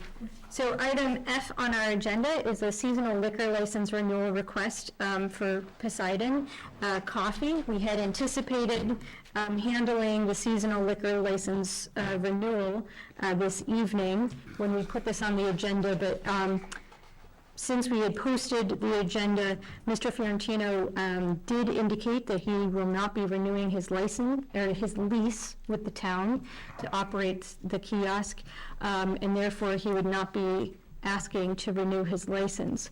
Prior to this meeting, we met, just like we did with other license holders for their renewal. We made it an opportunity for them to come in and pick up paperwork, and we did have a discussion with Mr. Fiorentino about his liquor license, and in particular, the serving during events that are held at the visitor center. It was a reminder that the area in which he is licensed to, or has been licensed to operate, is separate and distinct from the rest of the lawn, and would have to remain separate and distinct during events.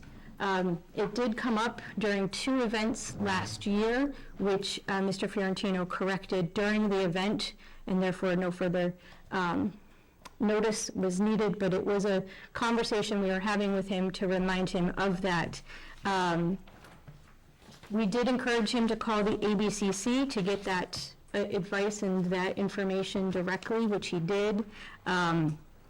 We, being myself, the town administrator, and our administrative assistant, had a similar conversation with ABCC to make sure that we would be giving guidance to the board correctly, and we were reminded once again that the licensed area was a certain footprint, which mirrored what was stated in the lease, and any events that took place at the visitor center facility were separate from liquor that he was serving, and any liquor that he was serving had to remain separate and distinct from the event that was taking place. So that had been communicated, and I believe that that determination is why Mr. Fiorentino has decided not to renew his lease or his liquor license with us because of those regs that came from the ABCC.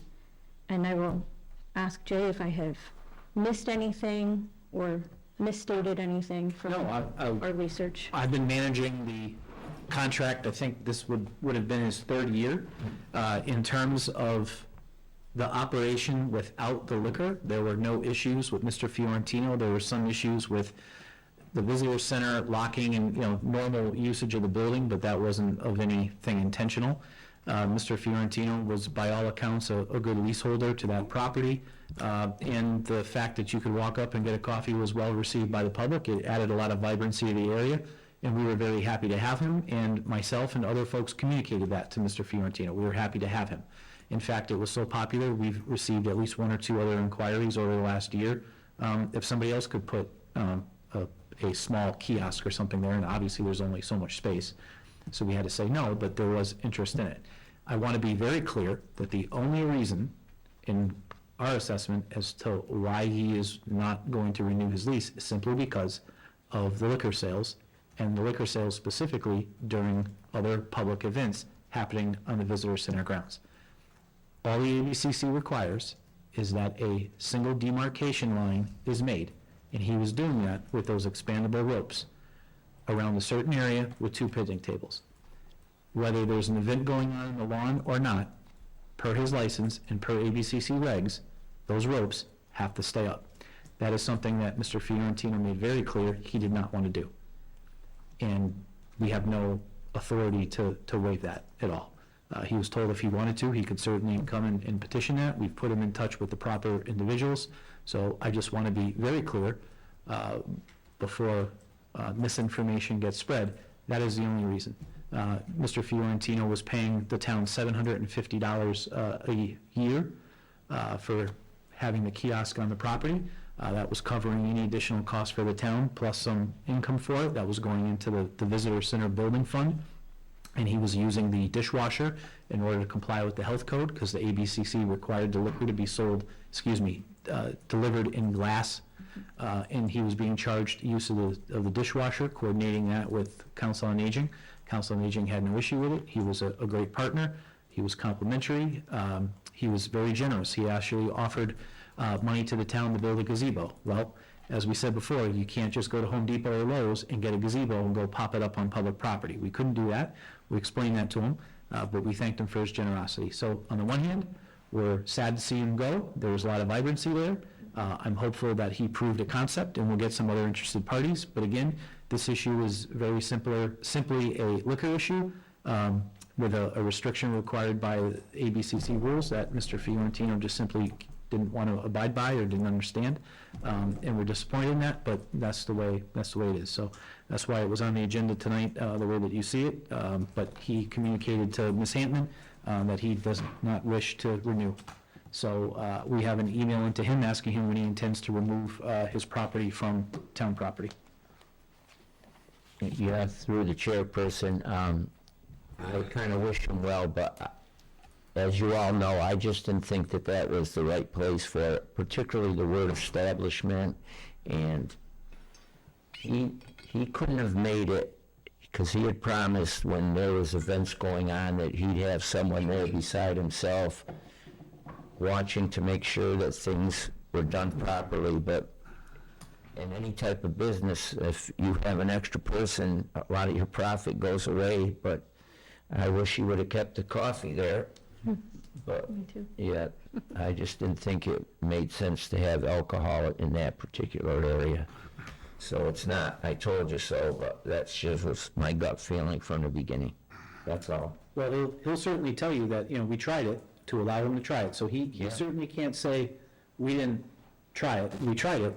And the issue isn't with the town of Adams, is just with his business model for liquors, not the one that is consistent with ABC. And frankly, no matter where if he locates that somewhere else, notwithstanding the enforcement provision of the town, that requirement stays.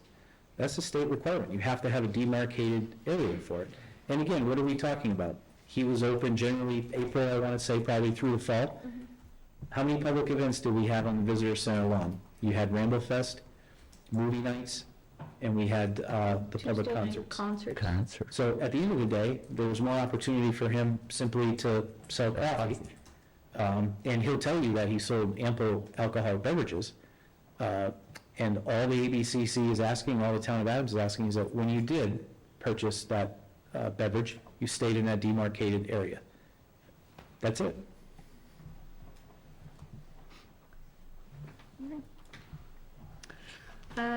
If there's nothing else on that, since there's no action for us to take, that'll take us to item G, review of an open meeting law complaint filed by Ms. Kathy Foster, and I'm looking to refer this to town council for response.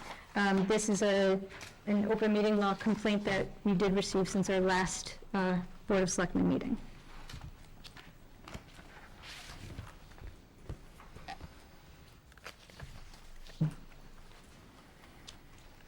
Looking for the board to refer to town council.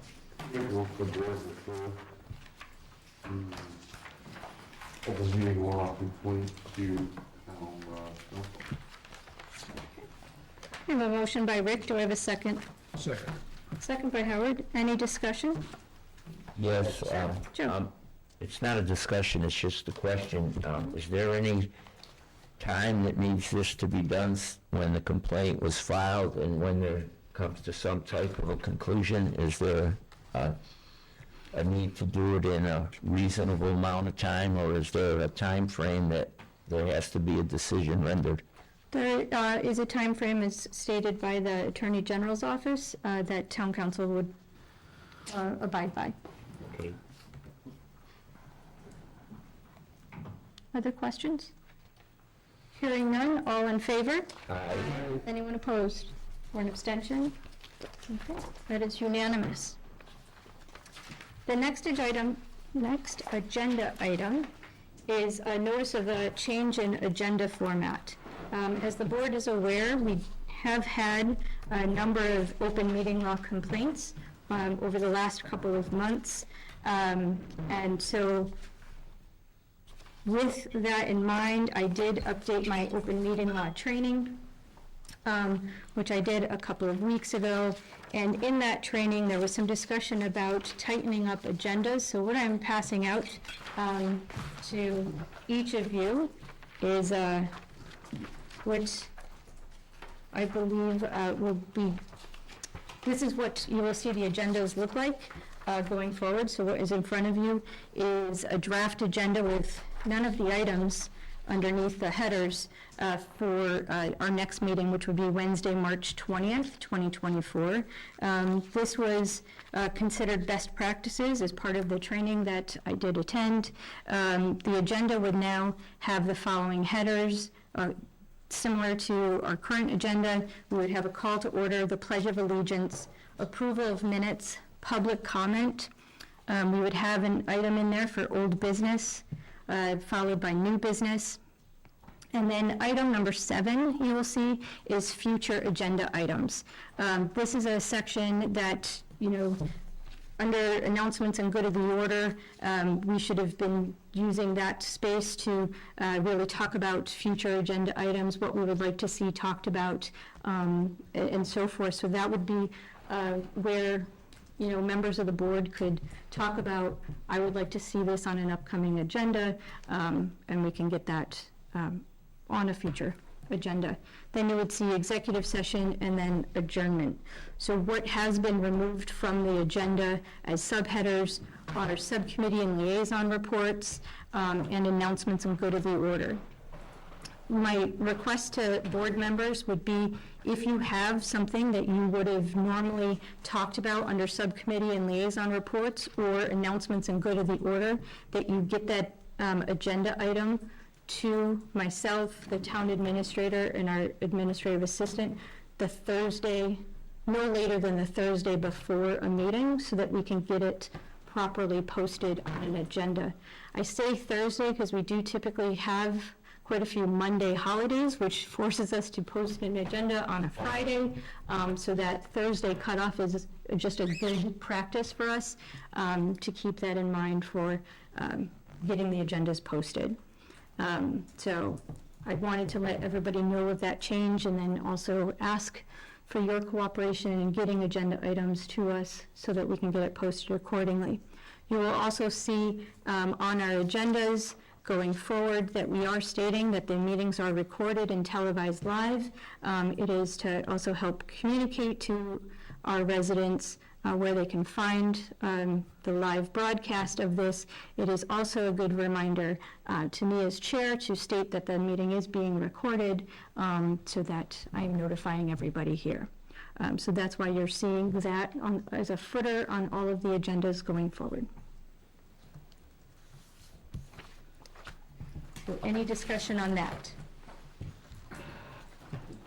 Yeah, the only thing that bothers me about that is that there's a transparency issue. I know if we tell you about it, but, we've never got any problems back from subcommittee and liaison reports. I think it's good that they've been assigned right along since I've been a selectman. I think it's a good idea that if you go to a meeting and you can tell the people of Adams about the meeting so they know what's going on. And I don't know, an announcement of good in the order, I don't see those as, I don't know, I know we have to be careful, but I think transparency is always an important part of town government. And that's why it has to be a specific agenda item. So if you folks attend a meeting, just tell Bree, and she puts it on there as a specific agenda item. And it could just be simply update from the Woodlands Partnership, or it could be, something that you heard at the Parks Commission meeting that you wanted to bring up. But we're just asking that we're more transparent and clear about what we will be discussing going forward. It's just And announcements of the good in order, I have to go on Thursday and tell you what I'm going to be saying for announcements and good of the order? Unless it's a future agenda item that you wanted to bring up during a meeting, where we know that that's not anything that we're going to discuss at that time, but you're asking for it to be a future agenda item. These were the best practices that were communicated by the Attorney General's office to tighten up our agendas and make sure that the public is provided as much notice as possible about any items that we would be discussing at a meeting.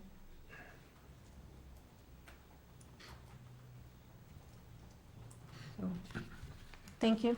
I appreciate I appreciate all of your cooperation in advance of the cooperation, so thanks. That brings us to, I think, item I under new business, and who's kicking off the fiscal year 2025 budget? I'll kick it off. Well, Crystal takes her final sip of her beverage. So she's been waiting for a while now. So we're going to kick off fiscal year 2025 budget overview. You folks have your binders in front of you. No action is required this evening. It is simply for you to take home. We'll continue as we normally do with our 4 budget workshops that we'll have, where we can get down into the weeds of the individual departments held jointly with the Finance Committee. Crystal is going to take you through the first section of the budget, which is the big global overview of it, but I'll lead off with the points that I'm sure Ms. Daniels in the room and whoever may be watching at home is mostly concerned about. And that is this year's fiscal 25 proposed budget is a 3.6% increase over fiscal year 24. Of that 3.6% number, the largest driving factor is personnel costs, with an increase over last year of 8.45%, and an increase in operating expenses of 2.95%. So again, we're looking at a 3.6% increase over fiscal year 24, with the main driving factor being personnel costs. And I'm pretty sure if you read other iBerkshire articles and Berkshire Legal articles covering the same process and every other municipality that we're going through, that is the same trend. And with that, I will turn it over to Finance Director Crystal Wojcik. Hello, everybody. So starting on Roman numeral page 1, you'll see that the total proposed personal services spending is $7,850,727. That is made up by 18 paid elected positions, 18 appointed and non-union positions, 47 full-time positions, and 2 part-time union positions. That also includes our temporary seasonal employees. And as Jay mentioned, it is an 8.45% increase over FY24. Turning to the next page, the proposed operating budget is $2,954,578. As you know, the operating budget includes many of our day-to-day expenses for utilities, fuel, repairs, maintenance, supplies, services, programming, engineering, etc. There are also a number of fixed costs included in that that we will get into the details of as we get into our budget workshops. But just to highlight a couple of those, wastewater treatment plant is facing a number of regulatory mandates and cost increases to the chemicals that they use over at the plant, and that's approximately $18,000 this year. We had an increase to the town clerk's election budget for the 2024 presidential election this year. There was an increase to our insurance premiums that we'll get into in a little bit in our budget workshops, and a number of other increases that were fixed costs that we had to take this year. Turning to page 3 is the current proposed capital outlay. So this is our budgeted capital that we see every year. This is not our free cash number. We do not have our free cash number as of yet, or the capital proposal for that. That will come later on in the budget cycle. But this is just what we see every year on the budget, which is our reserve fund for $175,000, our technology fund for $28,000, and this is also where you will see our debt service, which is almost double what it has been in the past at $967,064, and that is largely because we have a new loan coming online this year for the wastewater treatment plant at the same time that we are retiring our old wastewater treatment plant loan, so we have a dual debt service payment in fiscal 2025. Which we will be discussing in more detail in our workshops as well. We did our best to try to avoid that, and we just couldn't for 1 year. So it's 1 year only, but it does have an impact. Turning to page 4, we'll go over some of the amounts that we have to raise based off of our Massachusetts cherry sheet. So there's the air pollution district charge for $2,045, the RMV non-renewal surcharge for $9,660, and our regional transit charge for $43,500. We also received the library offset receipts from state aid for $20,218, And we have to budget for the allowance for abatements and exemptions, which is $150,000, consistent with years past. The next 2 pages summarize our expenditures by category. They're broken out by amount, and then the second page shows you a pretty little pie chart of what they look like, but it just kind of summarizes what we went over: personal services, operating, the budgeted capital. As you'll see, there's no number in there yet for capital infrastructure using free cash. The Hoosick Valley Regional School District budget figure is here. The Northern Berkshire Vocational Regional School District budget figure is here, as well as those offset receipts and cherry sheet charges that I just mentioned. Any questions so far? Tammy may want to know what that total number is. Wait. Okay, ready? $19,112,358. Until I read your articles, Tammy. The next chart you'll see is a bar graph that summarizes our state aid trends from fiscal 2019 to fiscal 25. So in fiscal 25, we're looking at a figure of $3,148,963 in general government aid, and that figure comes directly from our cherry sheet. On the next page, you'll see where we're at in the governor's budget proposal. We currently only have figures from the governor's budget. The next step would be the House budget proposal, which I don't know when we can anticipate that figure. That usually comes mid-budget cycle, and we'll update accordingly if it changes. Next page, some more revenue sources. So these are our local receipts that we have estimated for fiscal 2025. You'll see that they're a little bit lower than fiscal 2024, and that is largely because we had a pretty significant pilot agreement, payment in lieu of taxes agreement, that is no longer in a pilot form. It is going through a regular tax roll, so I had to decrease the estimate for our revenues from the pilot agreements there. There are a couple of other minor changes there to make sure that we're budgeting appropriately. The next page continues with the revenue sources. We're on page Roman numeral X, just so everybody's with me. We have our stabilization fund, council on aging, elderly receipts, the cemetery investment fund, sale of lots, the parking meter fund, the technology fund, the Quaker Meeting Trust, and the cemetery perpetual care. You will see here on this page that we are proposing to appropriate from stabilization this year. That is going to be discussed further in our budget workshops when we talk about the debt service, but that proposal of $336,859 is going to go towards, or is proposed to go towards our debt service payment that we just discussed. But we'll go over that in more detailed figures at that workshop. I can quickly say, so that's what stabilization's for. Our stabilization numbers on target for goal. Although we're asking to take $336,000 out of it, just keep in mind, doing some math, if we're able to put the reserve fund back into it, that will put $175,000 back in, and in reality, we'll only have spent $162,000. We are, as a reminder, we're under the confines of Proposition 2.5.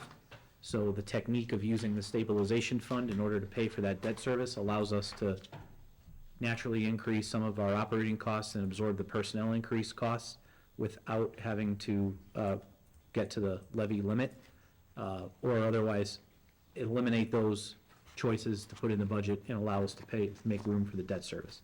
That's what stabilization is for, and that's what we're proposing this year.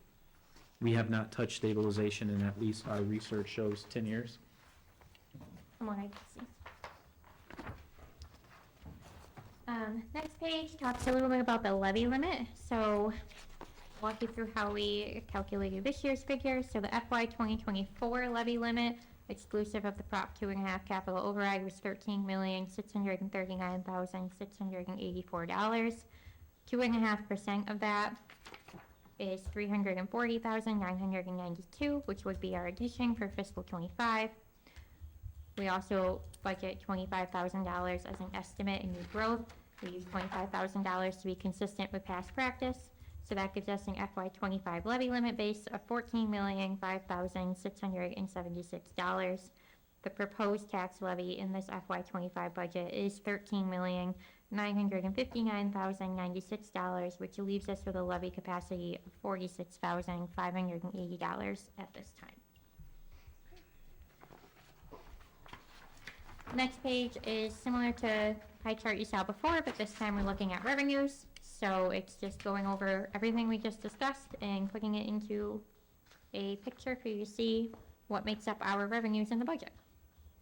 And the total revenue that we have proposed is the same as the expenses at $19,112,358. Which balanced budget. Yes. The next page shows what that means in terms of property tax dollars and single-family home assessments. So our fiscal 2024 assessments for home values were $747,129,137. That's an average single-family tax assessment of $218,000. Estimating with a 30% shift, which is what we have done for the last couple of fiscal years, that means our average single-family FY 2024 tax bill is $4,056. This budget, as proposed, is a increase to the average single-family tax bill of $243. The next page shows the tax recap. There's lots of information there, so I'm hoping any questions that people have about that. But it summarizes the tax levy, it summarizes the amounts to be raised, our estimated receipts. Our excess levy is at $46,580. I'll go into a little bit about tax rate and a couple other structural issues that I think are best mentioned at this time. Our proposed tax rate, assuming that this budget stays the same, and it always does change because the governor's budget may increase the amount of local aid that we get, and then that when we get an actual new growth number, which we have usually in the late August, early September range, that number usually comes down because that we budget conservatively, and those numbers will usually go up, and that means that we get a break on the levy because we're bringing in money from other sources. However, I think it's important that people understand the following. $1.02 to the tax rate is a result of the debt exclusion that the town voted on several years ago in order to pay the debt service to renovate the regional high school and middle school. So that is $1. That will not always be there. When that gets exhausted, that will go away. So right now, this proposed tax rate is $18.60. If you take that $1.02 off, we're down to $17.60, rounding. The wastewater treatment plant is not paid for and funded by a separate sewer user fee, as is every other community in the Berkshires. The town of Adams still pays for its wastewater collection system, operation of the wastewater treatment plant, including personnel and operating costs. Crystal, can you get me the total cost, please, of the wastewater treatment plant operation? Is paid for through tax levy. So we are not apples to apples or oranges to oranges, whatever analogy that you want to use. If we were to remove the wastewater treatment plant funding from the budget and institute a sewer user fee consistent with municipal practice, consistent with how the Department of Revenue wants to do it, that would, in theory, taking into consideration also the middle and high school debt exclusion, reduce the tax rate by approximately $3, resulting in a proposed tax rate in this budget of $15.60, which I would argue is very competitive for being the third largest community in the Berkshires. So I just want to remind everybody, when we speak about tax rate and taxes and impacts and all of that, there are a variety of nuances that have to be understood in order to do an equal comparison. I'll also note, although the information's getting stale, and I'll end it with that, and Crystal can give you the raw numbers for the wastewater treatment plant, I'm bringing it up because at some point, that road will end. We have to discuss at some point the implementation of the sewer user fee. We've already studied it, we have some information on it, but we need to discuss it at some point. We're not able to grow effectively as long as we keep that $1 million plus in the budget for wastewater. But I would also note the following.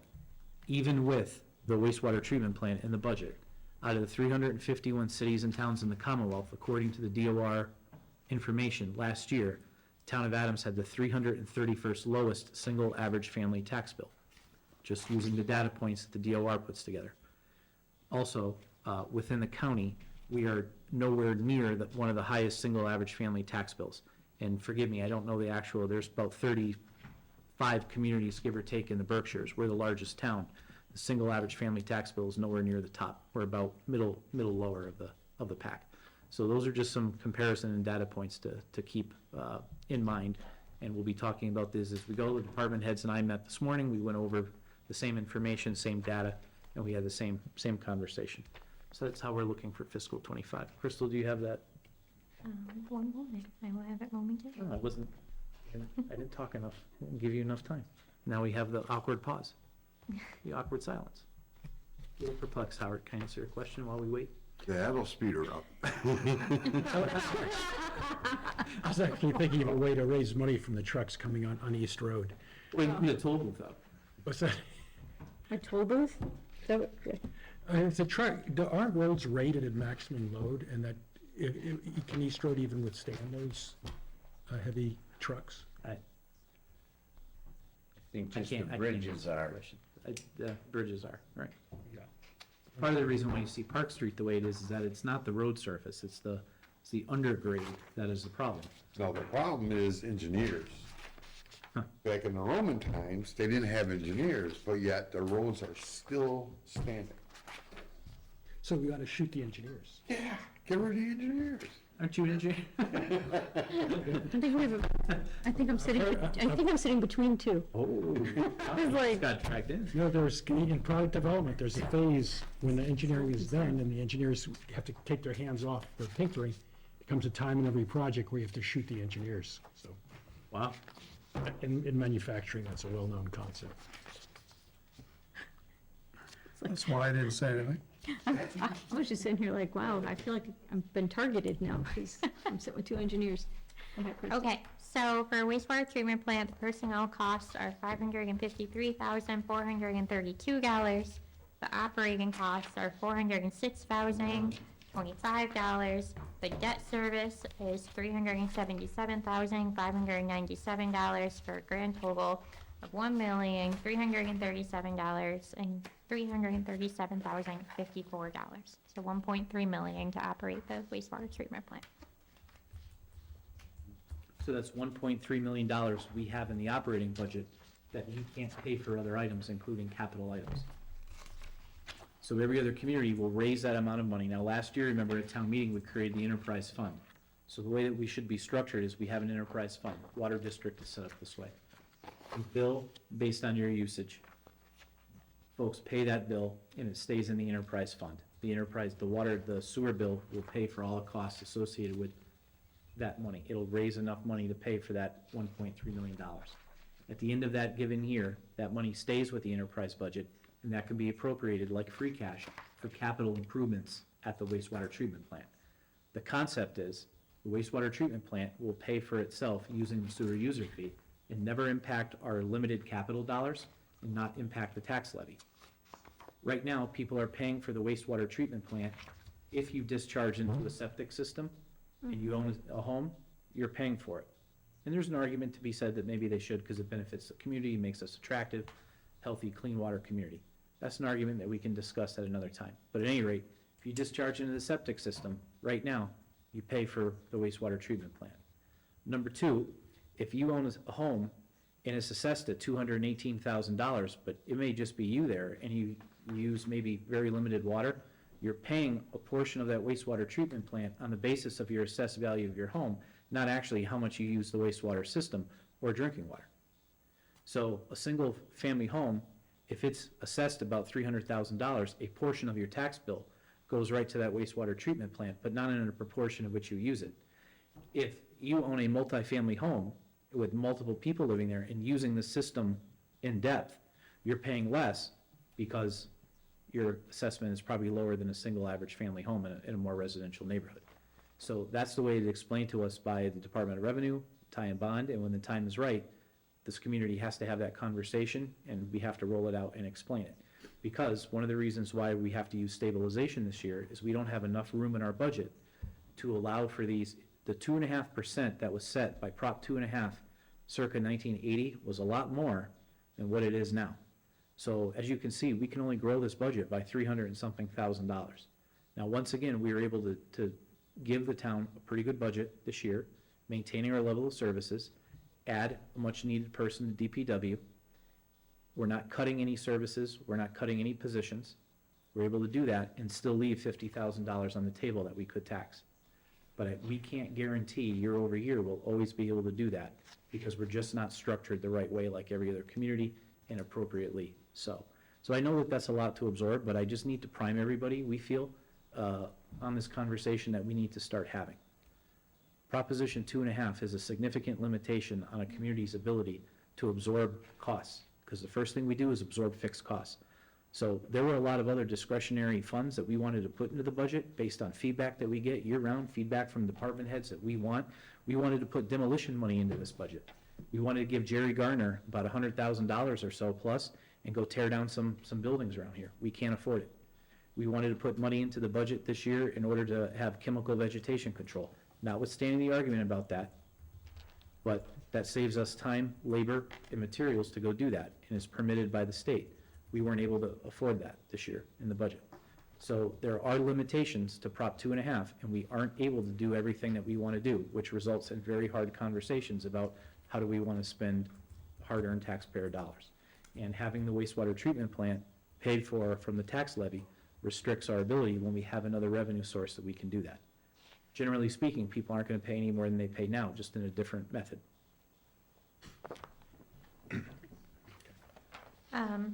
Last couple of pages, so after the tax recap page, you'll see that nice green bar graph.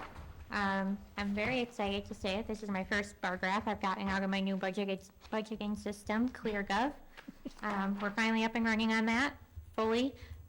They came in at the wire and got all my data in, so this budget is built in ClearGov, and I'm learning how to use it and how to get all of the different types of graphs and data and comparison data that I can hopefully give to you all as we go forward in this budget season. But this graph is showing the light green is what we actually budget each fiscal year. The dark green that overlaps it is how much we actually spend. So you'll see that we're not over budgeting. We're budgeting very closely to what our actual expenditures are. Obviously, fiscal 24 is significantly lower because we're only halfway through the year. But this is kind of a snapshot over the last 11 years or so of what our budget has looked like. And then the very last set of pages, the 3 pages you have there, are the organizational budget summary that you see each year that summarizes our personal services, operating, and our budgeted capital at this time. And that gives us a final bottom line budget for personnel and operating and budgeted capital of $18,862,685.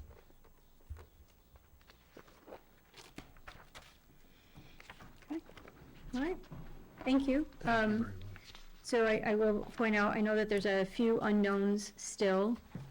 This is a little bit earlier than we've typically received our budget books, and when we're starting the budget process, part of that is we're looking to try to, we're aiming for an earlier town meeting date of the first week of June, and so that moves everything up a little bit for us. The other is there was a request from the select board as well as from the finance committee to have budget books in hand with enough time to review them before the workshops start. So it is almost a month before our first workshop that is scheduled that we're all receiving these materials.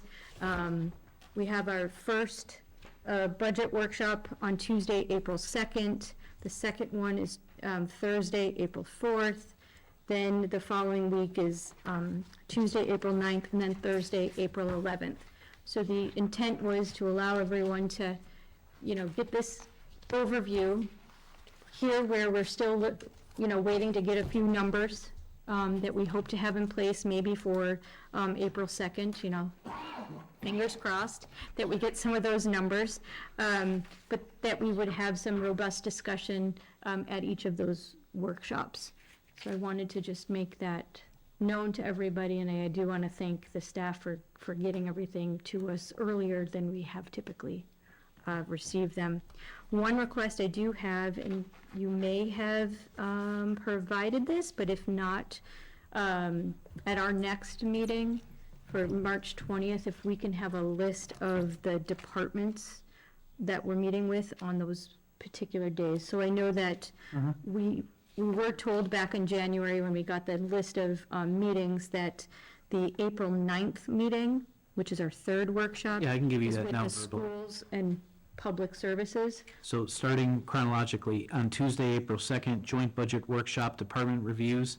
That'll be Group 1. Group 1 will consist of the general government budget, the executive budget, the finance and technology budget. Okay. The next workshop, which is scheduled for Tuesday, April 4th, Okay. is what we've grouped as Group 4.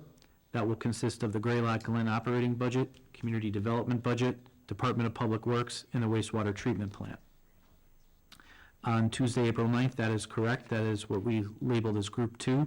That'll consist of the public services budget, Council on Aging, Veteran Services, Library, followed by the McCann school budget and the Hoosick Valley Regional School budget on that evening.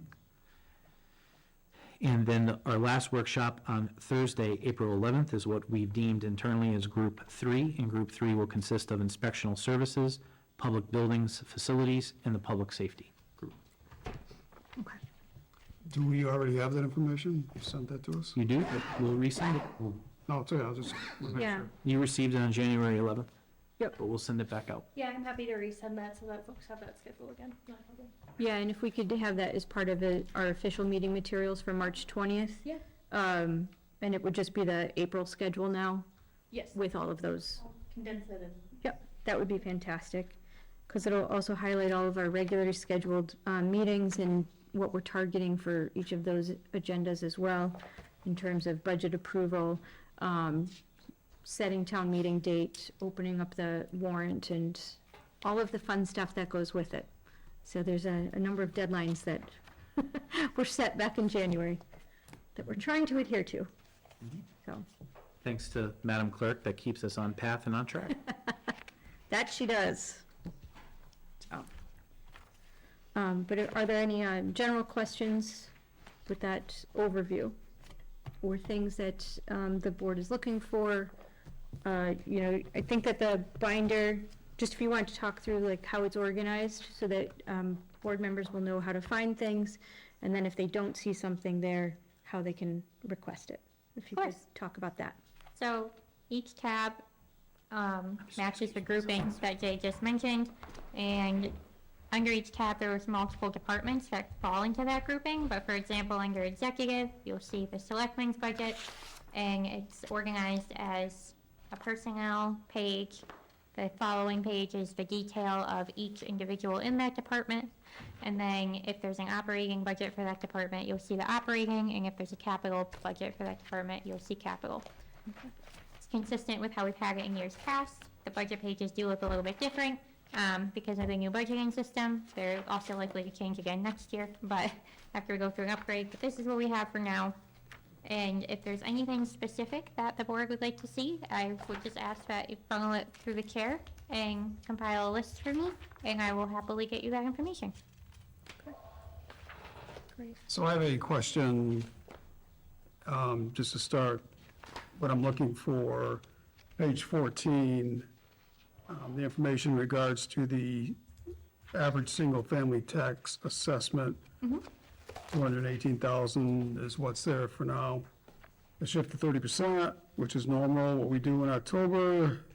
This results in the average single-family tax bill of $4,056. And then the average single-family tax bill increase would be $243. Now, the average family tax bill is that house right in the middle, right? Is that right, of all of the Right.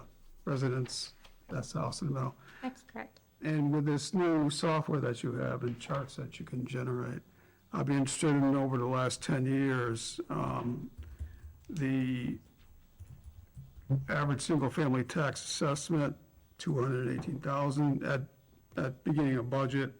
The the average single-family tax bill, what it was at this time when you start. And then the average single-family tax bill of, the increase to the average single-family tax bill, which here is 243, so, and it may be turned into a matrix, but if you had 10 years of data, you had the information for budget presentation, Sure. and then the information at approval by town meeting, which would, and also you could add what the final 30% factor was and what actually ended up being the average increase to the taxpayer.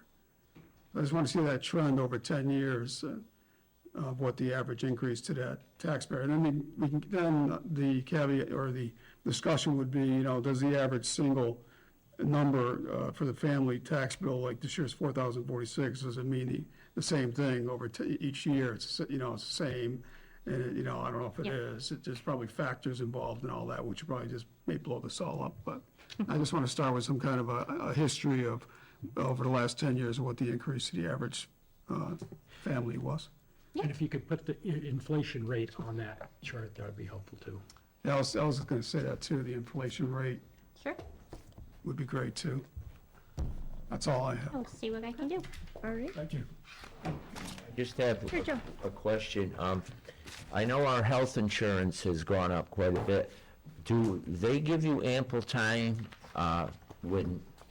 for you to put it in the budget, or does it come kind of, willy-nilly, or do you get it early enough to be able to incorporate it properly? Good question. So Berkshire Health Group generally votes on that information at our January meeting, which is at the end of the month.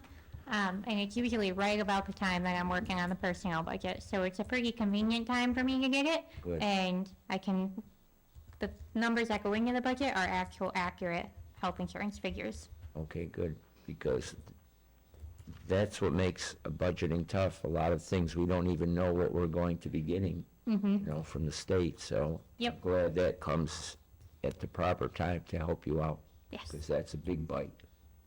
You want to share the good news about this would be better off in a workshop, but while we're talking about it, the good news about the liability, the property insurance costs? If you're going to discuss it, I'm going to recuse myself, and I'll turn everything over to Howard to continue, as I am a board member for Maya. Don't bother, we can talk Oh, about it that's at the okay. workshops. You can talk about, but I will recuse myself. Over the last 2 years, 3 years, we established an internal safety committee. With that has a couple of different department heads, and we meet quarterly with our Maya insurance rep. And we discuss different safety initiatives, training, things that we're doing to reduce claims, workman's comp claims, other types of claims. And as a result of that work that we've been doing to drive those internal claims down, Maya has rewarded us with A 0% increase to our insurance for the next fiscal year. So that was very exciting news for us. We do have a slight increase in this budget due to one particular property being undervalued for a number of years, which we'll go over in a budget workshop. But our general increase, we have a 0% increase to our property and liability. That is good news. yes. Good Yep, news, yes. yep. And we're limited, is it for the next 2 fiscal years? I believe it was 0% for year 1, and then it couldn't go above 1.5 for year 2, I think is what the terms were, but I can confirm that and get back to you. So to your point, Joe, that helps us anticipate costs for that rather than waiting to see what it is. Yeah. But that's a good work that Crystal's led, really, and the department heads. That involves OSHA training and all that type of stuff. We also earn, for different trainings that the staff does, we earn discounts on our premiums as well. So we're saving some money there. So that impact to the insurance could be more, but we're doing what we can in order to get some cost savings on it. But I thought that was an important note to make. Okay, any other questions? Moving on to the subcommittee and liaison reports. Anybody? Rick, I don't know. Joe? Let's see, subcommittee and liaison reports. Okay, yep, I have a few things. I attended the Agricultural Commission meeting, and the members are actively searching out grant opportunities for people involved in farming pursuits. I think the board has really come together, and I'm hoping that they continue the good work, and perhaps because we do have an agricultural commission, we'll be able to do some more grant writing. And I went to a historical commission meeting, and Ryan Byris, who is the chairman, brought up the Susan B. Anthony money, the $80,000, and there was some discussion on that, but there was no finalization of it. And I had a committee meeting, well, it was the full committee of the Northwest Woodlands Partnership, and it was just talk about perhaps trying to get a natural heritage area. It's through the federal government. It's very intense. It's a lot of study, but we decided to appropriate some money toward that to get going on it, but it's a long way off, but it's certainly something if we could get a grant for that, it would be very helpful financially for our group. Okay. That's all I have. For Christine, for subcommittee and liaison reports, do you have anything? I do know. Okay, I'll turn the gavel back to you. And are we've Good. We've done Yeah. with that, okay? So that'll bring us to announcements and good of the order.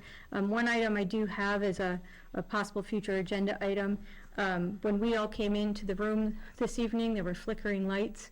When I was at the polls yesterday, I got a full download from some of the individuals who were at the elections about the flickering light situation and how it's impacting a number of areas in town, and how individuals are getting some different,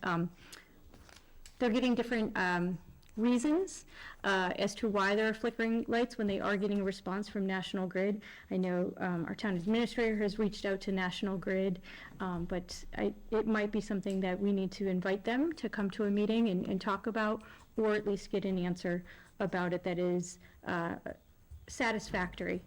My inquiry has not yet been responded to. And that's what you had mentioned, so if we need to invite them to a meeting to force the reasons and to get an explanation, I think that would be good. I got a list of about 25 different properties that are spread throughout the community that have been identified as flickering lights, and Town Hall was not one of the 25, and I got to experience it firsthand this evening. It's been flickering right from the beginning, and my advice just to folks is, I wouldn't necessarily expend the funds on an electrician just yet unless you're confident it has something to do. We've had 3 electricians look at this building, and including National Grid coming out to open up the transformer in the back, and they have found no issues with this building at all. But just like everybody else in town, we've had to do our own due diligence, and it didn't come until early this week that it may be a system-wide problem. So we started receiving a few inquiries. We've done our best to inquire with National Grid, but at this time, I have not yet received a response. Okay, so we'll follow up Mhm. As a future agenda. Rick, do you have anything? No. Joe? Yeah, I also did get some complaints about the flickering lights. Matter of fact, I have one in my house, and I didn't know what it was. I don't know if it has to do with it, but that needs to be rectified. People pay darn good money for their electric bills, and they should have the right to, a proper electric source. And the other thing I have, and I brought this up a couple meetings ago, has anybody been in touch with the Dudek about the Bascom Lodge? Because, as you know, his brother and his partner are not able anymore because of health issues to run the Bascom Lodge, but Peter Dudek, who is the brother, still has the leasee, and I just hope that we can communicate with him in the state, because we can't allow Bascom Lodge not to be open. Ms. Hantman has her hand raised to address So it. you all did review, receive, and vote on approving their liquor license and common victualler license that they applied for during the annual renewal process.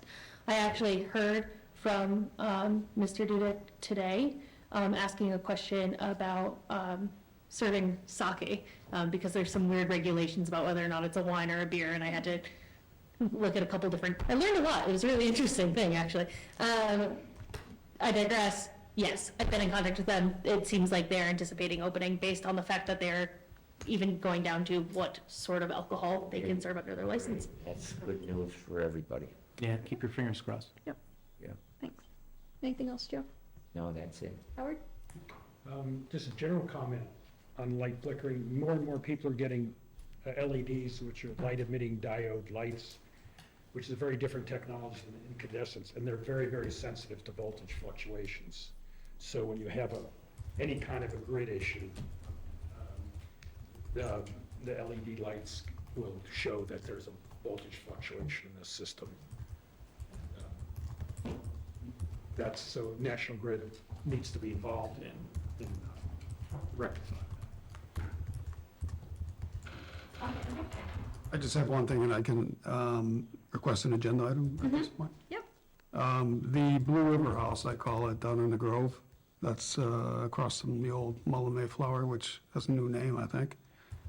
It's getting worse. I know it's been a topic of discussion for a long time, and it's not easy to have a building tore down, there's land court, there's, pay their taxes, whatever, but if we could just have a update from the town administrator through the building commissioner of the status of that, because the roof is starting to fall, and it's getting worse than it was, so, thank you. We'll get an update at a future meeting. Thank you. You're welcome. I'd like, Anything? in that same vein, I'd also like to bring up a few homes on, well, let's see what the street would be. Why don't I put on an update on the blight and, Okay, because I've been working with a gentleman for quite a long time, and I've brought up many times, and once again, the blight in this community is something that isn't favorable for people who come into town, and particularly, as John mentioned, right into Route 8, that building is in really disrepair. okay. I'll do We'll wait a little longer, it's gonna fall out anyway. Right. The old days, the fire department used to have like, they would burn a house just for practice. I don't know if you can do that anymore. No, I know you can't. State outlawed that a while back. Yeah, I know, right, I know they did. I Okay. think the last one was up in the Notch. Yeah. All right, so our next regular scheduled meeting is going to be Wednesday, March 20th. And so if you do have any agenda items for that meeting, I am requesting that you get them to us by the 14th, which I believe is the Thursday, end of day. Okay. And with that, there's no other business to come before the board, so I am looking for a motion to adjourn. Motion to adjourn. Do I have a second? Second. All in favor? Aye. Anyone?